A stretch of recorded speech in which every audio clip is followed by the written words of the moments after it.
चलिए पहले अपन पढ़ेंगे। अच्छा आप ये बताओ, आपने क्वेश्चन सॉल्व किए? हाँ ठीक है।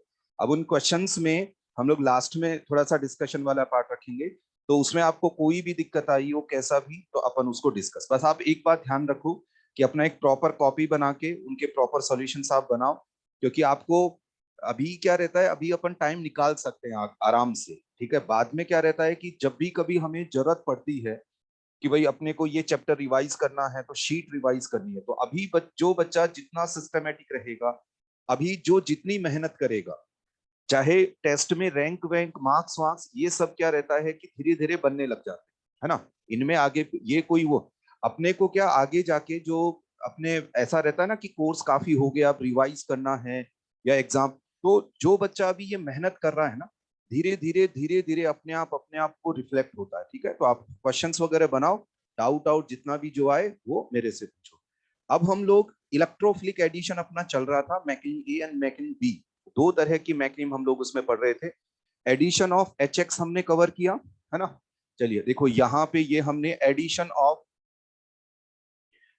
ऑफ एच एक्स ये हमने कवर कर लिया था। एडिशन ऑफ एच एक्स के बाद में हमने अगला कवर कर लिया था एडिशन ऑफ H3O प्लस, ठीक है, और इस पे बेस्ड क्वेश्चन कर लिए। अब यहाँ पे नेक्स्ट लिखिएगा, है ना। इलेक्ट्रोफिलिक एडिशन को थोड़ा सा बड़ा टॉपिक है इलेक्ट्रोफिलिक एडिशन का ये, लेकिन कॉन्सेप्ट एक जैसा ही है ना, बातें एक जैसी ही हैं। देखो मेनली तो है ना, जहां पे एसाइक्लिक कार्बोकेटाइन बनता है ना, वहां पे ये दोनों इन्हीं पे क्वेश्चंस हैं आपके। लेकिन इसमें मैं एक दो पॉइंट्स और कवर कराता हूँ, फिर हम लोग ऐसे रिएक्शंस पे जाएंगे जहां पे कि नॉन क्लासिकल या साइक्लिक कार्बोकेटाइन बने। तो अभी आप सभी स्टूडेंट्स हेडिंग डालेंगे addition of H plus with alcohol ROH, addition of H plus with ROH, ठीक है ना। इस तरीके से हेडिंग यहाँ पे ये डाल। अब देखो ये वाली रिएक्शन और ये वाली रिएक्शन बिल्कुल एक जैसी है। यहाँ पे बताओ न्यूक्लियोफाइल इस वाली रिएक्शन में कौन था, H2O, और फाइनली क्यों कौन अटैच हो गया था, OH। यहाँ न्यूक्लियोफाइल कौन हो जाएगा, ROH। तो चलिए अपन क्वेश्चंस का एक सीक्वेंस बना रहे हैं। तो कितना क्वेश्चन लास्ट में पिछली क्लास में 10th क्वेश्चन तक हो गया था, या 13 क्वेश्चन और 13 क्वेश्चन तक हो गया था।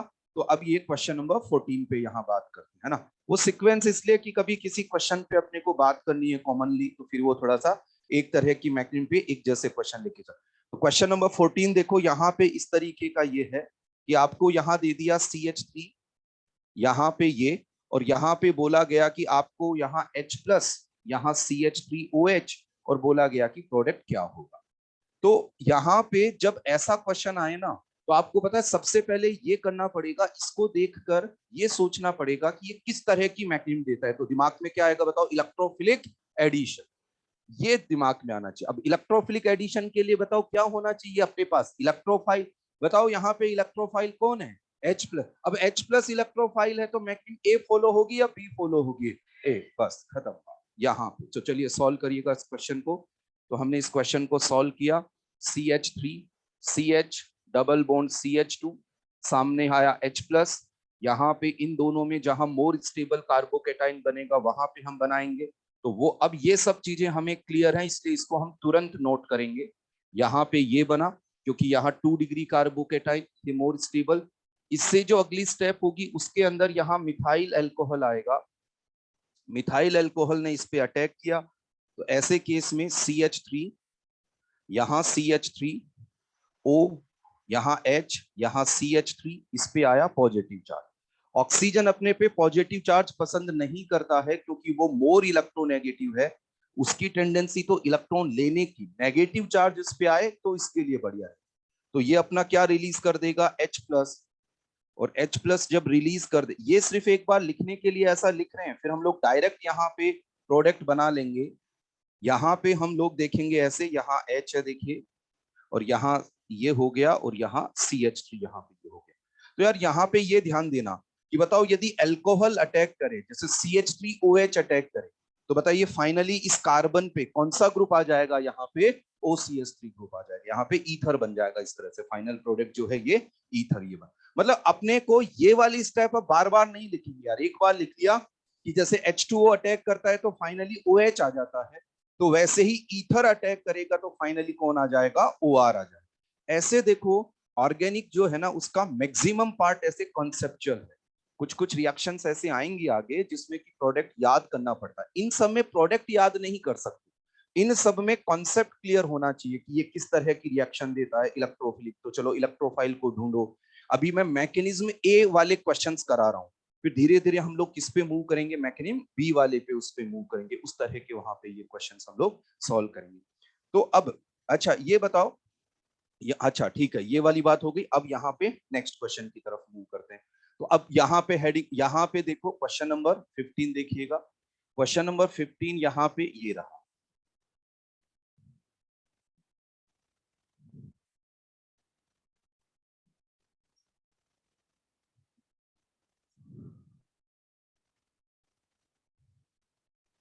यहाँ पे इसको सॉल्व करते हैं। अब देखिए इस क्वेश्चन को हम लोग सॉल्व करें, ये अच्छा क्वेश्चन यहाँ पे, तो देखिएगा इसमें कैसे इसको सॉल्व करेंगे कि यहाँ पे ये आया H+, यहाँ पे ये ऑक्सीजन, ये अब देखो डबल बॉन्ड पे पहले H+ जाएगा, तो ऐसे केस में अब मैं आपसे एक क्वेश्चन पूछ रहा हूं, ये है कार्बन एटम 1 और ये है 2, बताइए मोर स्टेबल कार्बोकेटाइन कहां बने।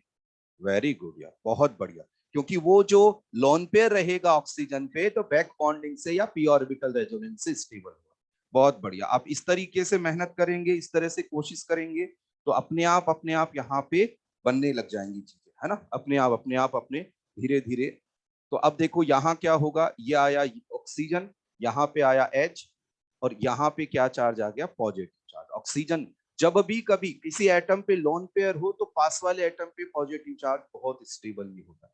और फिर अब इसके बाद में क्या होगा, CH3 CH2, यहाँ OH, इसने यहाँ पे अटैक किया तो यहाँ पे हो जाएगा ये O, और यहाँ पे ये आ जाएगा O CH2 CH3, यहाँ पे ये प्रोडक्ट ये बन।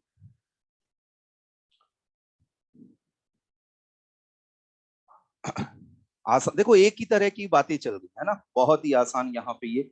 और ये जो प्रोडक्ट बनाना यार, इसके लिए हम लोग एक टर्म लिख देंगे कि इसको हम लोग साइक्लिक एसीटल, इसको हम लोग इस प्रोडक्ट को एक नेम यहाँ, मतलब इस तरह के कंपाउंड्स को हम लोग बोल रहे हैं साइक्लिक एसीटल। अब ये रहता है कि साइक्लिक मतलब तो रिंग स्ट्रक्चर, चलो इसका मतलब तो समझ में आया, लेकिन ये एसीटल का क्या मतलब है ये मैं आपको क्लियर करता हूँ, है ना। देखो होता क्या है, आप केमिकल्स के बारे में पढ़ रहे हैं, तो 11th क्लास में जैसे नॉमेनक्लेचर पढ़ाया जाता है, तो उसमें पढ़ाया जाता है केमिकल्स का नेम। और इन क्लास ट्वेल्थ आप पढ़ रहे होते हैं कि केमिकल रिएक्शंस कैसे होती है। तो जहां जहां पे कुछ इस तरह के केमिकल्स बनेंगे, मैं आपको उसकी जानकारी देता रहूंगा, आप उसको प्रॉपर नोट करिए। जब आप रिवाइज करते रहेंगे कॉपी वगैरह, तो आपको फिर उन सब के बारे में जानकारी मिलती जाएगी। तो देखिए मैं यहाँ पे एक बात आपको बता रहा हूँ, बस इसको जान लें, बाकी ऐसा सच कुछ नहीं है कि आपको साइक्लिक एसिटल करके और आपको कोई अभी परेशान करेगा कि, लेकिन हम धीरे धीरे जानकारी रखेंगे तो हमें कई सारी बातें हमें पता चलने लग जाएंगी। देखो क्या होता है यार, ये कार्बन है, इस पे 2 फ्री वैलेंसी है। अब इन फ्री वैलेंसी पे आप कोई एल्काइल ग्रुप रख सकते हैं, लाइक मिथाइल, इथाइल, प्रोपाइल, या कोई हाइड्रोजन रख सकते हैं। अब देखना, यदि इस पे यहाँ पे O, और फिर यहाँ पे मैं लगा रहा हूं कोई एल्काइल ग्रुप, और O, और यहाँ पे H, देखो R जो होता है ना, R, उसका मतलब होता है कोई एल्काइल, और एल्काइल ग्रुप क्या है, हो सकता है कोई मिथाइल, ये बिल्कुल बेसिक बात मैं इस तरह से कर रहा हूं, इस तरह से कोई भी यहाँ पे ये ग्रुप इस तरह से ये हो सकता है। चलो ये तो अपन जानते हैं, इसको अपन हटा। देखो कभी भी ऐसा हो कि एक कार्बन पे 2 ऑक्सीजन हो, एक कार्बन पे कितना ऑक्सीजन बताओ? 2। एक पे आगे हाइड्रोजन लगा है और एक पर आगे कोई कार्बन कंटेनिंग ग्रुप लगा है, कार्बन लगा है, मैं ऐसे ध्यान रख सकता हूँ, मिथाइल इथाइल ये लगा है। ये फ्री वैलेंसी जो मैंने लगाई है, यहाँ पे कोई हाइड्रोजन आ सकता है, एल्काइल ग्रुप यहाँ पे ये। तो इस तरह के केमिकल को हम लोग बोलते हैं हेमी एसीटल। क्या बोलते हैं बताओ यहाँ पे इसको? Hemy acetal. ये टर्मिनोलॉजी पढ़ ना लेना, बस जब भी आप कॉपी रिवाइज करो तो पढ़। अच्छा और देखिएगा, यदि यहाँ पे ये कार्बन, एक्चुअली इनका सिंथेसिस अपन करेंगे आगे के चैप्टर्स में, तो यहाँ पे क्या होगा कि ये कार्बोनिल कंपाउंड से सिंथेसाइज होते हैं एल्डिहाइड कीटोन से। तो एल्डिहाइड कीटोन में यहाँ दोनों जगह एल्काइल ग्रुप भी हो सकते हैं, किसी जगह हाइड्रोजन और किसी जगह एल्काइल ग्रुप भी हो सकता है, इसलिए मैंने फ्री वैलेंसी लगा के छोड़ दिया यहाँ पे कि भाई यहाँ तो कोई कार्बन की चैन होगी दोनों जगह, या कोई कार्बन या यहाँ हाइड्रोजन, इस तरह से। अब देखना, यहाँ पे एक कार्बन पे 2 ऑक्सीजन, यहाँ पे भी एल्काइल ग्रुप एंड यहाँ पे भी एल्काइल ग्रुप, मतलब दोनों ही जगह कार्बन वाले ग्रुप हो। तो बताओ इस तरह के केमिकल्स को हम लोग क्या नेम देते हैं बताइएगा? एसीटल। क्या नेम देते हैं बताओ? एसीटल, है ना? यहाँ पे एसीटल यहाँ नेम। तो आप क्या करो, इनको ऐसे बना के बॉक्स में बंद कर सकते हो कि इस तरह का केमिकल, मतलब हेमी एसीटल एंड एसीटल में एक बात कॉमन है कि एक कार्बन पे कितना ऑक्सीजन लगा हुआ है बताइए? 2 ऑक्सीजन। अब बताइए उन ऑक्सीजन में दोनों के आगे ही कोई कार्बन वाला ग्रुप लगा हुआ हो, तब तो उस केमिकल को क्या बोलेंगे? एसीटल। और एक जगह कार्बन वाला group, that means alkyl group, और एक जगह हाइड्रोजन, तो क्या बोलेंगे बताओ? Hemiacetal. अब ये इंफॉर्मेशन मैंने आपको यहाँ पे ये दी, इनका सिंथेसिस करेंगे हम लोग आगे के चैप्टर्स में। लेकिन एक क्वेश्चन मैंने कराया और उसमें देखना बच्चों, एक बार देखना, एक बार देखिएगा फिर, क्या आपको इस स्ट्रक्चर में ऐसा कार्बन नजर आ रहा है जिसपे 2 ऑक्सीजन हो? देखिए ये वाला कार्बन जिसपे क्या है? 2 ऑक्सीजन। बताओ ऑक्सीजन के आगे क्या लगा है? कार्बन, कार्बन वाला ग्रुप एक तरह से, ऑक्सीजन के आगे कार्बन। बताओ क्या है यहाँ पे? ये एसीटल। तो ये रिंग स्ट्रक्चर है, तो साइक्लिक एसिड। बस थोड़ा बहुत जानकारी इतनी बहुत है, आगे जब इसको सिंथेसाइज करेंगे सारा, तो इसके बारे में और यहाँ पे ये पढ़ेंगे। तो नोट करिएगा यहाँ पे इसको, ये cyclic hemiacetal and acetal इस तरह की है। अब ये बात थोड़ी सी उसको समझाने के लिए आई, तो उसको बॉक्स में बंद कर दिया। भाई अपना सीक्वेंस वो चल रहा है, ये तो सिर्फ हमने एक बात लिखी ताकि हम लोग इस तरह के केमिकल्स को पहचान पाए यहाँ पे। चलिए हमने पढ़ा addition of H plus with alcohol, है ना? ये पढ़ा, इस पे हमने क्वेश्चन किया। इसको लिखने के बाद में आप लिखिएगा, नेक्स्ट हेडिंग डालेंगे addition of H plus with RSH। बताओ ROH जो होता है ना, ROH, इससे पहले जो लिखा ROH जो केमिकल है उसका नेम क्या है बताओ? अल्कोहल। क्या नेम है? अल्कोहल। जब जहां सल्फर आ जाता है वहां थायो टर्म ऐड कर देते, बताओ ये क्या हो जाएगा? थायो अल्कोहल, है ना? थायो अल्कोहल। अब ये बातें क्या है कि जैसे कुछ बच्चों ने पढ़ रखी होंगी, कुछ ने नहीं, लेकिन कोई दिक्कत नहीं। जिसको भी ये बात नहीं लगे, अपनी कॉपी के टॉप पे जो जगह होती है ना, वो हमारी इसीलिए होती है कि हमें कोई इंफॉर्मेशन कुछ भी लिखना हो, एडिशनल लिखना हो, या साइड में जैसे जो नोट्स बन रहे हैं उनके साइड में लाइन खींची इस तरह से। जैसे मान लीजिए ये आपका कॉपी का पेज है और मैंने कोई बात बोली या किसी भी सर ने कोई बात बोली, आपको लगे यार मुझे ये पता नहीं है, ऐसे साइड में लाइन खींचो और उसके रिगार्डिंग कुछ लो। ऐसे करते करते धीरे धीरे धीरे धीरे कई सारी चीजें सीखने लग जाएंगे हम साथ साथ, जो पहले की हैं। और यहाँ पे थायो अल्कोहल। अब देखो यहाँ पे सीधा क्वेश्चन सॉल्व करते हैं। क्वेश्चन आपके सामने ये है कि यहाँ पीएच, पीएच मतलब बेंजीन रिंग यहाँ पे, और यहाँ पे क्या दे दिया? क्वेश्चन नंबर ये हो गया कौन सा? 16। तो यहाँ पे ये हो गया कि यहाँ CH3 H प्लस यहाँ लिख दिया हमने, एंड CH3SH। और यहाँ पे देखा कि यहाँ पे क्या प्रोडक्ट बनेगा। अब पता है बिल्कुल वही रिएक्शन हो गई यार। बताओ वहां पे जैसे OCH3 ऐड हो रहा था, तो यहाँ पे कौन ऐड हो जाएगा? यहाँ पे SC। ऑक्सीजन की जगह क्या पुट कर दिया हमने? सल्फर, बस और कुछ भी नहीं। यहाँ पे तो सॉल्व करिएगा इस क्वेश्चन, बहुत ही आसान है यार। यहाँ पे हमने ये किया, यहाँ पे आया H प्लस, इसका अटैक हमने किया यहाँ पे CH प्लस CH3, यहाँ पे ये, अब ये CH3 यहाँ SH, और अब क्या होगा? ये अटैक करेगा इस पे, तो PH CH, यहाँ S, यहाँ CH3, और यहाँ CH3, ठीक है ना। इस तरह से यहाँ पे यहाँ पे कार्बोकेटाइन इसलिए बनाया क्योंकि यहाँ जो कार्बोकेटाइन बन रहा है वो बेंजीन रिंग में क्या होगा, डीलोकेलाइज होगा, रेजोनेंस स्टेबलाइज होगा, इस वजह से। अब बताओ इससे पहले वाले क्वेश्चन में जैसे ईथर OCH3 होता तो यहाँ प्रोडक्ट बनता ईथर, अरे यार बोलो, है ना। तो सल्फर है तो बताओ क्या बन जाएगा, थायो ईथर, है ना, थायो ईथर यहाँ पे। तो ये जैसे केमिस्ट्री पढ़ रहे हैं, ऑर्गेनिक पढ़ रहे हैं, तो केमिकल साइंस आप जैसे अपना स्कूल वगैरह में यदि आप प्रैक्टिकल्स वगैरह करते हैं तो वहां लैब में जाएंगे तो वहां पे भी जो बॉटल्स रखी रहती हैं केमिकल्स की, उस पे नेम लिखा रहता है ना। जैसे एसिटिक एसिड मतलब CH3COOH, तो आपको समझ आ जाएगा ये क्या है, एसिटिक एसिड, है ना। H2SO4 तो मतलब सल्फ्यूरिक एसिड है। तो ऐसे कई सारे केमिकल्स होते हैं, ईथर हो गया, कार्बोक्सिलिक एसिड हो गया। तो वो धीरे धीरे जैसे पढ़ोगे, बस आप जितनी कॉपी रिवाइज करोगे, जितनी मेहनत करोगे, वैसे वैसे कई बार क्या होता है, हम लोग तुरंत इंप्रूवमेंट चाहते हैं कि सर मैं तो रोज 6 घंटे पढ़ता हूँ, देख लो ये दूसरा टेस्ट हुआ, मेरे तो मार्क्स ही कम आए। अरे ऐसे थोड़ी होता है। जैसे कोई प्लेयर बोले कि मैं तो रोज मतलब प्रैक्टिस करता हूँ बैटिंग वगैरह की बढ़िया, अब तो बस आप गारंटी दे दो कि मैं मैच में जाके सेंचुरी मार दूंगा। नहीं, आप ये कहोगे लगातार प्रैक्टिस करते रहो, क्योंकि वो तो मिनिमम रिक्वायरमेंट कि आप यहाँ कोचिंग के अलावा 5-6 घंटे पढ़ो, ये मिनिमम। फिर अब आप यदि हर बच्चे की अपनी अपनी स्ट्रेंथ वीकनेस होती है, कुछ बच्चे तीनों सब्जेक्ट में कंफर्टेबल रहते हैं, कुछ को फिजिक्स कोई सब्जेक्ट टफ लगता है, किसी को क्या इजी लगता है, किसी के साथ किसी ने कोचिंग कर रखी होती है लेकिन उस टाइम उसको ये रहता है कि यार सर मैंने इतनी पढ़ाई नहीं करी, किसी ने क्या, हर एक स्टूडेंट के कुछ न कुछ साथ जुड़ा रहता है।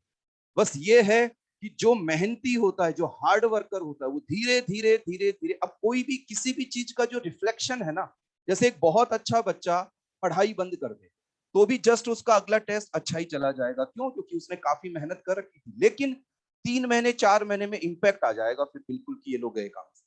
वैसे ही यदि लगता है कि यार मेरे को ये सब्जेक्ट, चाहे कोई भी हो सब्जेक्ट, ऐसा नहीं हो सकता है कि भाई वो आपको टीचर्स पढ़ाए, आप मेहनत करें और वो फिर भी आपके ऊपर ऐसा रहे कि आ ही नहीं रहा। नहीं, बस बात यह है कि आप उसके पीछे लगते कितनी मेहनत से, वो है कि आपको कई बार होता है ना कि खुद की इच्छा, है ना। जैसे कोई स्टूडेंट पढ़ना ही नहीं चाहता, घर पे मेहनत ही नहीं करे, उसको कोई नहीं समझा सकता, उसको कोई भी कैसा भी टीचर उसको सब्जेक्ट नहीं सिखा सकता। सबसे पहले है कि मेरे को सर सीखने की इच्छा है, तो फिर धीरे धीरे मान लीजिए इस तरह की बातें हैं कि सर मेरे को एक बार में ही मेरे से क्वेश्चन बनने लग जाएं, टेस्ट में भी अच्छे मार्क्स आ जाएं, ये सारा हो जाए, तो उसके रिजल्ट के लिए आप पहले थोड़ा मेहनत तो करिए, है ना। वो वाली बात है। तो धीरे धीरे सब चीजों में रिफ्लेक्शन होगा। मैं तो बहुत यकीन रखता हूँ मेहनत, मैं इन सब चीजों पे कि कोई स्टूडेंट आके मुझे ये बोले ना कि सर मेरे टेस्ट हुए, मेरे तो 10% मार्क्स आए, तो भी आप देखना मेरा एटीट्यूड यही रहेगा, कोई दिक्कत नहीं है, तो अपन तो एडवांस तक की तैयारी करें। देखना आप कभी भी मैं किसी स्टूडेंट के क्वेश्चन पूछने के बेसिस पे ये नहीं कहता अरे यार तेरे को तो ये भी, ऐसा कभी नहीं बोलता मैं, क्योंकि मेरे को यकीन रहता है मेहनत में। यार 10% मार्क्स आए वो इसलिए आए क्योंकि सब्जेक्ट नहीं आता, और इसीलिए तो आप आए। यदि हम परफेक्ट होते, हमें सब कुछ होता, जैसे मान लो आपको मेरे पास कोई बच्चा आके बोलता सर ये मुझे बताओ, तो मैं इसको बोलता तुम्हें इतना भी नहीं आता, मैं ऐसा नहीं बोल सकता हूँ क्योंकि नहीं आता इसीलिए तो मेरे पास आया है ना। तो इसलिए क्या है, यहाँ पे मेन इंपॉर्टेंट है मेहनत। मेहनत इंपॉर्टेंट है, किसी भी सब्जेक्ट में कोई बात है तो थोड़ा थोड़ा कोशिश करो, है ना। बस चीजें ऐसी लगती रहेंगी कि यार संभलने में नहीं आ रहा, इस पे कोशिश करता हूँ तो वो छूट जाता है, तो और ये कोशिश करता हूँ तो वो छूट जाता है। तो इसीलिए कोचिंग होता है, ताकि आपके दिमाग में, आपका दिमाग एक्टिव रहे पूरे टाइम में कि नहीं यार मेरे पास टाइम ही नहीं है, बस मुझे करते रहना है कोशिश। तो वो सब में लगे रहिए। चलो अब ठीक है, अब आगे बढ़ते हैं। यहाँ पे एडिशन ऑफ, यहाँ पे ये हो गया। नेक्स्ट आप लिखिएगा यार, addition of H plus with RCOOH, addition of H plus with RCOOH। तो इसमें क्वेश्चन इस तरीके का आएगा आपके सामने कि PH, यहां लिखा हमने CH3, यहां CH2, और यहां पे आ गया H plus with acetic acid, और लिखा कि यहाँ पे क्या प्रोडक्ट बनेगा। तो इस पे हम कोशिश करते हैं, देखिएगा एक जैसी कहानी है, जहां कहीं पे भी एसाइक्लिक कार्बोकेटाइन बने उन सब में एक जैसी कहानी है। तो देखिए सॉल्व करते हैं इस क्वेश्चन को। सबसे पहले H प्लस का अटैक करा के, H प्लस जब भी आएगा मोर स्टेबल कार्बोकैटाइन यहाँ पे बनाए, और यहाँ मोर स्टेबल कार्बोकैटाइन इस कार्बन पे बेंजीन रिंग में डीलोकेलाइज हो रहा है, इनका प्लस आई इफेक्ट यहाँ लग रहा है। और अब जैसे अगली स्टेप में यहाँ पे न्यूक्लियोफिलिक बिहेवियर के लिए लोन पेयर होना चाहिए, और यहाँ पे जो एसिटिक एसिड है उसके पास यहाँ पे लोन पेयर है, वो अटैक करेगा यहाँ पे, अटैक करेगा यहाँ पे, तो देखिएगा पीएच, यहाँ CH3, यहाँ पे O C double bond O CH3। बताओ, या तो आप देखो, एक बात आपको समझ आ रही है कि ये ऑक्सीजन इससे कनेक्ट हुआ, यहाँ पे H लगा हुआ है, बताओ कैसा चार्ज आएगा, पॉजिटिव, और फिर ये ऑक्सीजन क्या रिलीज कर देगा यार, H को रिलीज, बोलो, है ना। तो आप इस यहाँ पे अपन डायरेक्ट ऐसे लिख देते हैं, अपने को समझ आ जाएगा ये वाली चीज कैसे, क्या यहाँ पे ये रहा, तो है ना। तो आप यहाँ से अटैक करा के सीधा ये लिख दो, बाकी आपकी इच्छा है कि सर मैं एक H लगा के इस पे पॉजिटिव चार्ज लगाऊं, फिर H प्लस हटा के इसको लिखूं, तो ऐसे लिख दीजिएगा। इसको हम लोग एस्टर बोलते हैं ना, ईस्टर भी आप यहाँ बोल सकते, ESTER बोलने में ये एस्टर ऐसे आ जाता है, तो ये यहाँ पे ये बन गया। तो इस तरीके के ये कुछ क्वेश्चन हमने यहाँ सॉल्व किए।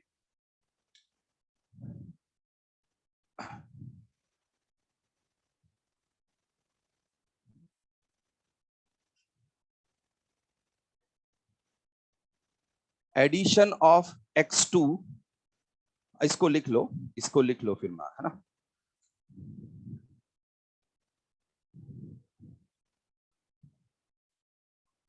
Addition of X2 with CCl4, CCl4 एक सॉल्वेंट है ना, नॉन पोलर सॉल्वेंट, हमने पढ़ा भी पहले ये। तो यहाँ इसका एडिशन, X2 का एडिशन विद CCl4, CCl4 एक मीडियम प्रोवाइड करता है, वो इन सब रिएक्शंस में भी नॉन पोलर सॉल्वेंट वगैरह ले सकते हैं। तो वो X2 भी लिखा हुआ हो एरो पे, X2 मतलब समझते हैं ना, फ्लोरीन क्लोरीन ब्रोमीन, बोलो यार समझते हैं ना।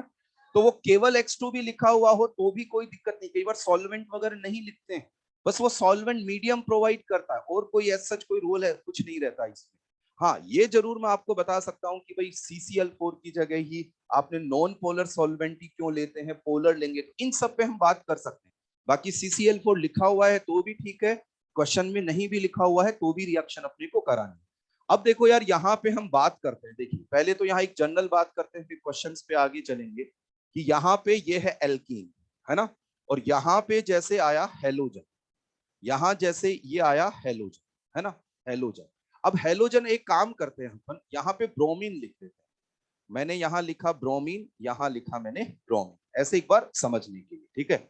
अब देखो यार क्या होता है यहाँ पे, कि जब ये एल्कीन इसकी तरफ अप्रोच करता है, ब्रोमीन की तरफ अप्रोच करेगा, तो यहाँ क्या होगा कि देखो ना यार, समझना सभी स्टूडेंट्स, ये पाई एल्कीन है और यहाँ जैसे ये हेलोजन, जब ये एल्कीन अप्रोच करता है तो यहाँ पाई इलेक्ट्रॉन क्लाउड है, उसका यहाँ पे क्या रहेगा, उसकी वजह से जैसे ये इधर आया तो यहाँ बॉन्ड पोलराइजेशन हो जाता है। बॉन्ड पोलराइजेशन का मतलब ये है कि जब ये अप्रोच करेगा तो इसके रिपल्शन की वजह से, इसके रिपल्शन की वजह से ये जो इलेक्ट्रॉन क्लाउड है वो एक तरफ शिफ्ट हो जाता है ना। जैसे ये एल्कीन आया, अब एल्कीन के पास पाई इलेक्ट्रॉन क्लाउड है, रिपल्शन लगेगा, रिपल्शन लगेगा तो जैसे हम लोग केमिकल बॉन्डिंग में पढ़ते हैं पोलराइजेशन, पोलराइजेशन का मतलब होता है इलेक्ट्रॉन क्लाउड का एक तरफ शिफ्ट हो जाना। तो इस तरह से एक तरफ शिफ्ट होने से एक तो बताओ क्या बन जाएगा, एक्स प्लस, और एक बताओ क्या बन जाएगा, एक्स माइनस। मतलब दोनों की इलेक्ट्रोनेगेटिविटी सेम है, फिर भी यहाँ पे पोलराइजेशन हो जाता है। पोलराइजेशन मतलब इलेक्ट्रॉन क्लाउड की एक तरफ शिफ्टिंग हो जाती है। क्यों? क्योंकि एल्कीन जब रिएक्ट करने आता है तो इसके रिपल्शन की वजह से यहाँ पे ये रहता है। तो यार बच्चों देखो यहाँ क्या होगा, यहाँ पे होगा ये कि ये वाला जो डबल बॉन्ड है वो इंटरेक्ट होगा इसके साथ, और यहाँ से ये वाला पार्ट यहाँ से ये हट जाता है। आपको क्वेश्चन करते टाइम इतना दिमाग नहीं लड़ाना। अभी देखो एक बार बात कर लेते हैं, फिर डायरेक्ट यहाँ पे करेंगे कि किस तरह से क्या।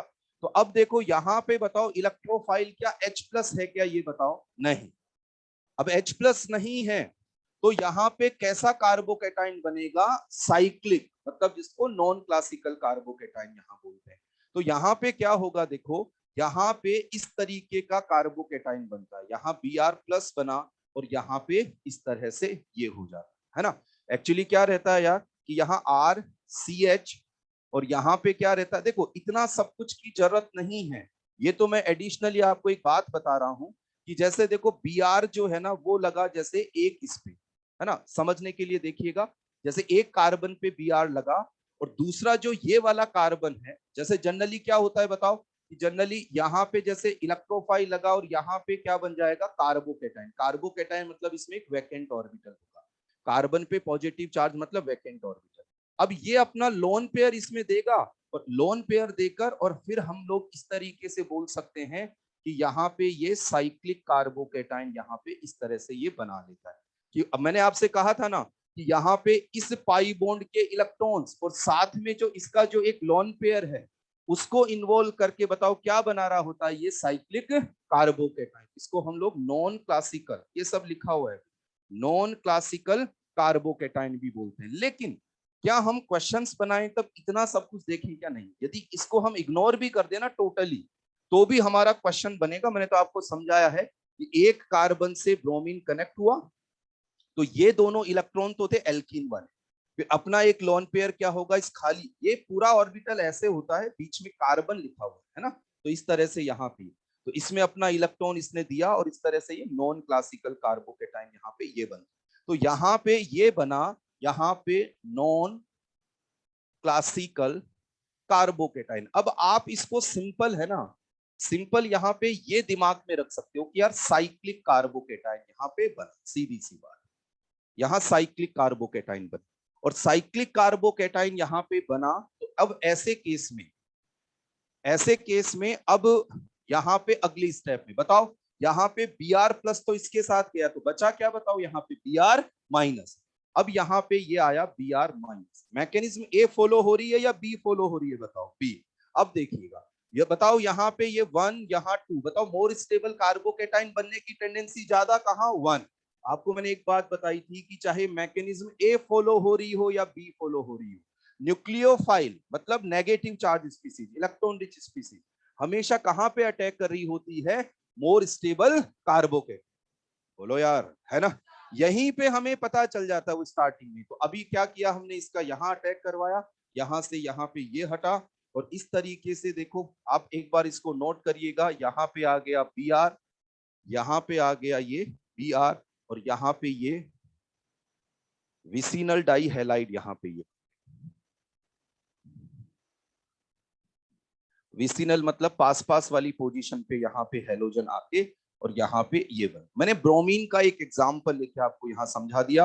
अभी तक हमने जितने क्वेश्चन किए वो एसाइक्लिक कार्बोकेटाइन के, अब यहाँ पे साइक्लिक वालों की प्रैक्टिस करते हैं, है ना। तो पहले अब नोट करते जाइएगा, साइक्लिक वालों में एक अपने को आसानी क्या हो जाती है कि बताओ यहाँ रीअरेंजमेंट होगा क्या, रीअरेंजमेंट, तो इसलिए ये आसान हो गया, है ना। यहाँ रीअरेंजमेंट नहीं होगा तो यहाँ पे ये हो गया आसान। एक बार आप लिख लो तो इसको बताइएगा, लिख, और बिल्कुल एक्टिव होके बैठो क्लास में।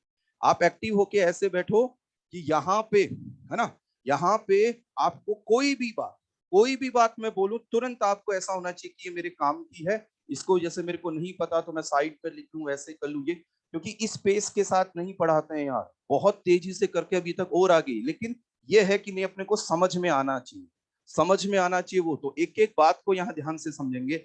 चलिए अब अपन एक काम करते हैं, यहाँ पे कुछ पॉइंट्स नोट कर लेते हैं, हालांकि वो नोट कर चुके हैं अपन, लेकिन एक रिएक्शन पे वापस से नोट कर लेते हैं 2-3 बातें।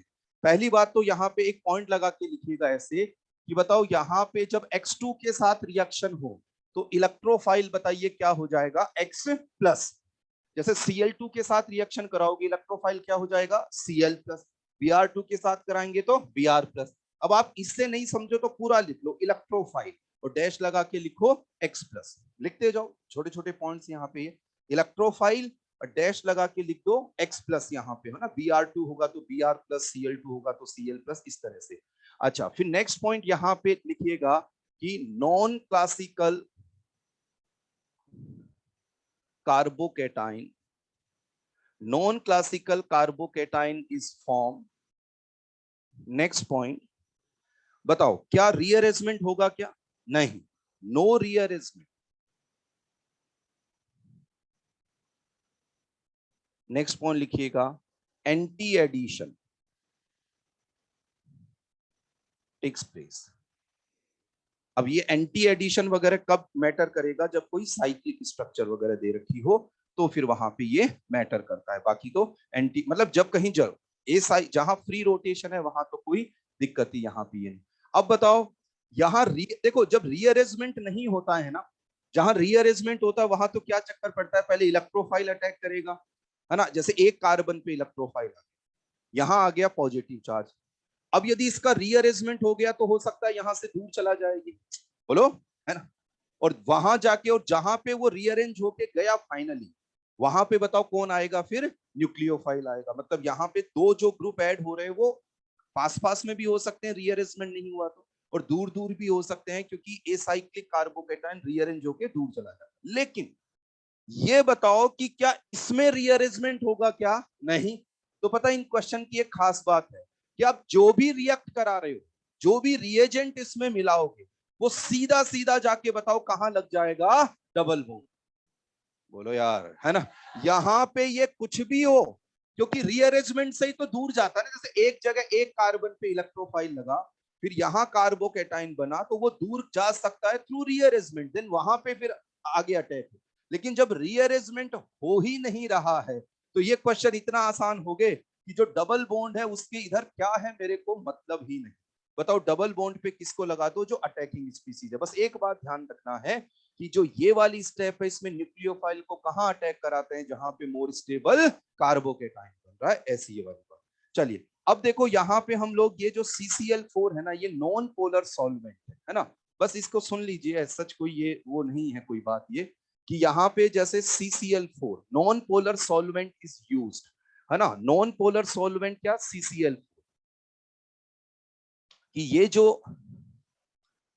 ये जो रिएक्शन है इस दौरान नॉन पोलर सॉल्वेंट हम लोग काम में ले लेते हैं। क्यों, क्योंकि यदि पोलर सॉल्वेंट हुआ जैसे वाटर, तो वो वाटर क्या करेगा, इसको इंटरफेयर करेगा यहाँ पे, और वो खुद भी एक न्यूक्लियोफाइल है, तो वो खुद भी अटैक करेगा। तो आपको ये यदि प्रोडक्ट डिजायर्ड है कि भाई मेरे को तो यही प्रोडक्ट चाहिए, तो फिर वो प्रोडक्ट में इंटरफेयर करेगा, इसकी यील्ड कम बनेगी। तो आप इसमें पोलर सोलवेंट लेने को अवॉइड करते हैं। हाँ, उसको लेके रिएक्शन हम करा सकते हैं, वो अगला वो रिएक्शन वही पढ़ाऊंगा कि आपने वाटर ले लिया तो रिएक्शन कैसे होगी।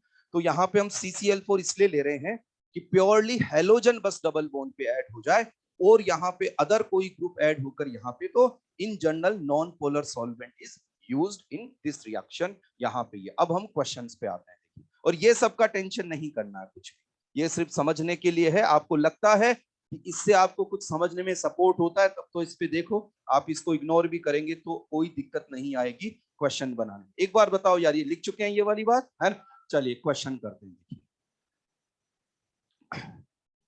अब यहाँ पे नहीं, क्वेश्चन को थोड़ा सीक्वेंस वाइज, क्वेश्चन नंबर 19 हो गया, 18 हो चुका है, अब 19 होगा। चलिए 18 क्वेश्चन देखो, यहाँ पे क्वेश्चन ऐसा हो जाएगा, नेक्स्ट क्वेश्चन इस पे कि यहाँ पे हमने लिया, यहाँ जैसे लिया CH3, यहाँ CH3, CH double bond CH2 हमने ये लिया, और यहाँ पे ये लेने पर यहाँ पे जैसे हमारे को लिख कर दे दिया ब्रोमीन विद CCl4, और यहाँ CCl4 भाई ठीक है सॉल्वेंट है कुछ भी नहीं। अब ये बताओ इसमें प्रोडक्ट बना हुआ बन गया, कि बताओ क्या करना है, डबल बॉन्ड पे क्या लगा देना है, 2 Br लगा दो। बताओ यार इतना आसान कहीं होगा क्या, है ना। तो यहाँ पे क्या हुआ, ये बन गया प्रोडक्ट CH3, यहाँ CH, यहाँ CH3, यहाँ CH, यहाँ CH2, यहाँ Br, और यहाँ पे Br, है ना, यहाँ पे। अब देखो ये क्वेश्चन तो इसका मतलब करने का कोई मतलब ही नहीं, क्योंकि सीधी सी बात है, कुछ भी स्ट्रक्चर बनी हुई हो, डबल बॉन्ड को ढूंढो तो भी आर लगा। अब मैं आपको क्वेश्चन ऐसे करा रहा हूं जिसमें कुछ स्टीरियो केमिस्ट्री या स्टीरियो आइसोमेर का रोल होगा। अब देखो यार, शुरू में मैंने जब लेक्चर्स दिए थे आपके, तो मैंने कुछ कुछ टर्मिनोलॉजी आपको पढ़ाई थी, है ना, तो उसको उसको आप, है ना, आज की क्लास में वो आएगी काम में, है ना, कि जैसे मीजो कंपाउंड्स, रेसमिक मिक्सचर याद है, एरिथ्रोथ्रियो, RS पढ़ाया, काइर। अब क्या करना है, अब ये काम करना है आपको, मैं क्वेश्चन करा रहा हूं, आपको यदि किसी स्टूडेंट को वो टर्म्स क्लिक नहीं हो तो घर जाके उसको रिवाइज करिएगा, है ना, उसको पढ़िएगा। और मैं यहाँ जैसे ये सब इस बिल्डिंग का 3rd फ्लोर है, मैं 6 बजे 2nd फ्लोर, इससे नीचे वाले फ्लोर पे, 2nd पे फ्लोर पे आप 6 बजे वापस से आ सकते हैं यदि किसी स्टूडेंट को कोई भी यहाँ सब्जेक्ट। लेकिन 2nd फ्लोर, ये क्या है, फ्लोर का ध्यान रखना, 2nd फ्लोर, उसमें भी वहां पे आके बोल दो मेरी 5:45 तक क्लास रहेगी फर्स्ट फ्लोर पे लीडर, फिर वहां उनको डाउट आउट बता के फिर मैं वहां पे सेकंड फ्लोर पे ये, तो उसमें फिर स्टाफ रूम में हम बैठ जाते हैं कि कोई भी बच्चा है तो वो फिर मैं बता, तो आपको कुछ भी उससे रिलेटेड ये रहे तो आप इस तरह से आकर भी ये, तो लेकिन मैं वही टर्मिनोलॉजी वगैरह काम में लूंगा जो मैंने शुरू की 3 क्लासेस में आपको पढ़ाया था ना, तो मेरे को पता था मेरे को ऐसे क्वेश्चंस कराने जैसे रेसमिक मिक्सचर, एनेंशियोमर्स, और इसके अलावा मीजो कंपाउंड्स, इरिथ्रोथ्री, थोड़ा सा यार वो अब है ना, वो हाँ वो थोड़ा सा जो शुरू के 3 लेक्चर्स में हमने पढ़ा ना, लेकिन अभी आपको नहीं, आपको देखो अभी आ जाएगा समझ में, ऐसा नहीं होगा कि आपने उसको रिवाइज नहीं करके आएगा, नहीं सब आ जाना है,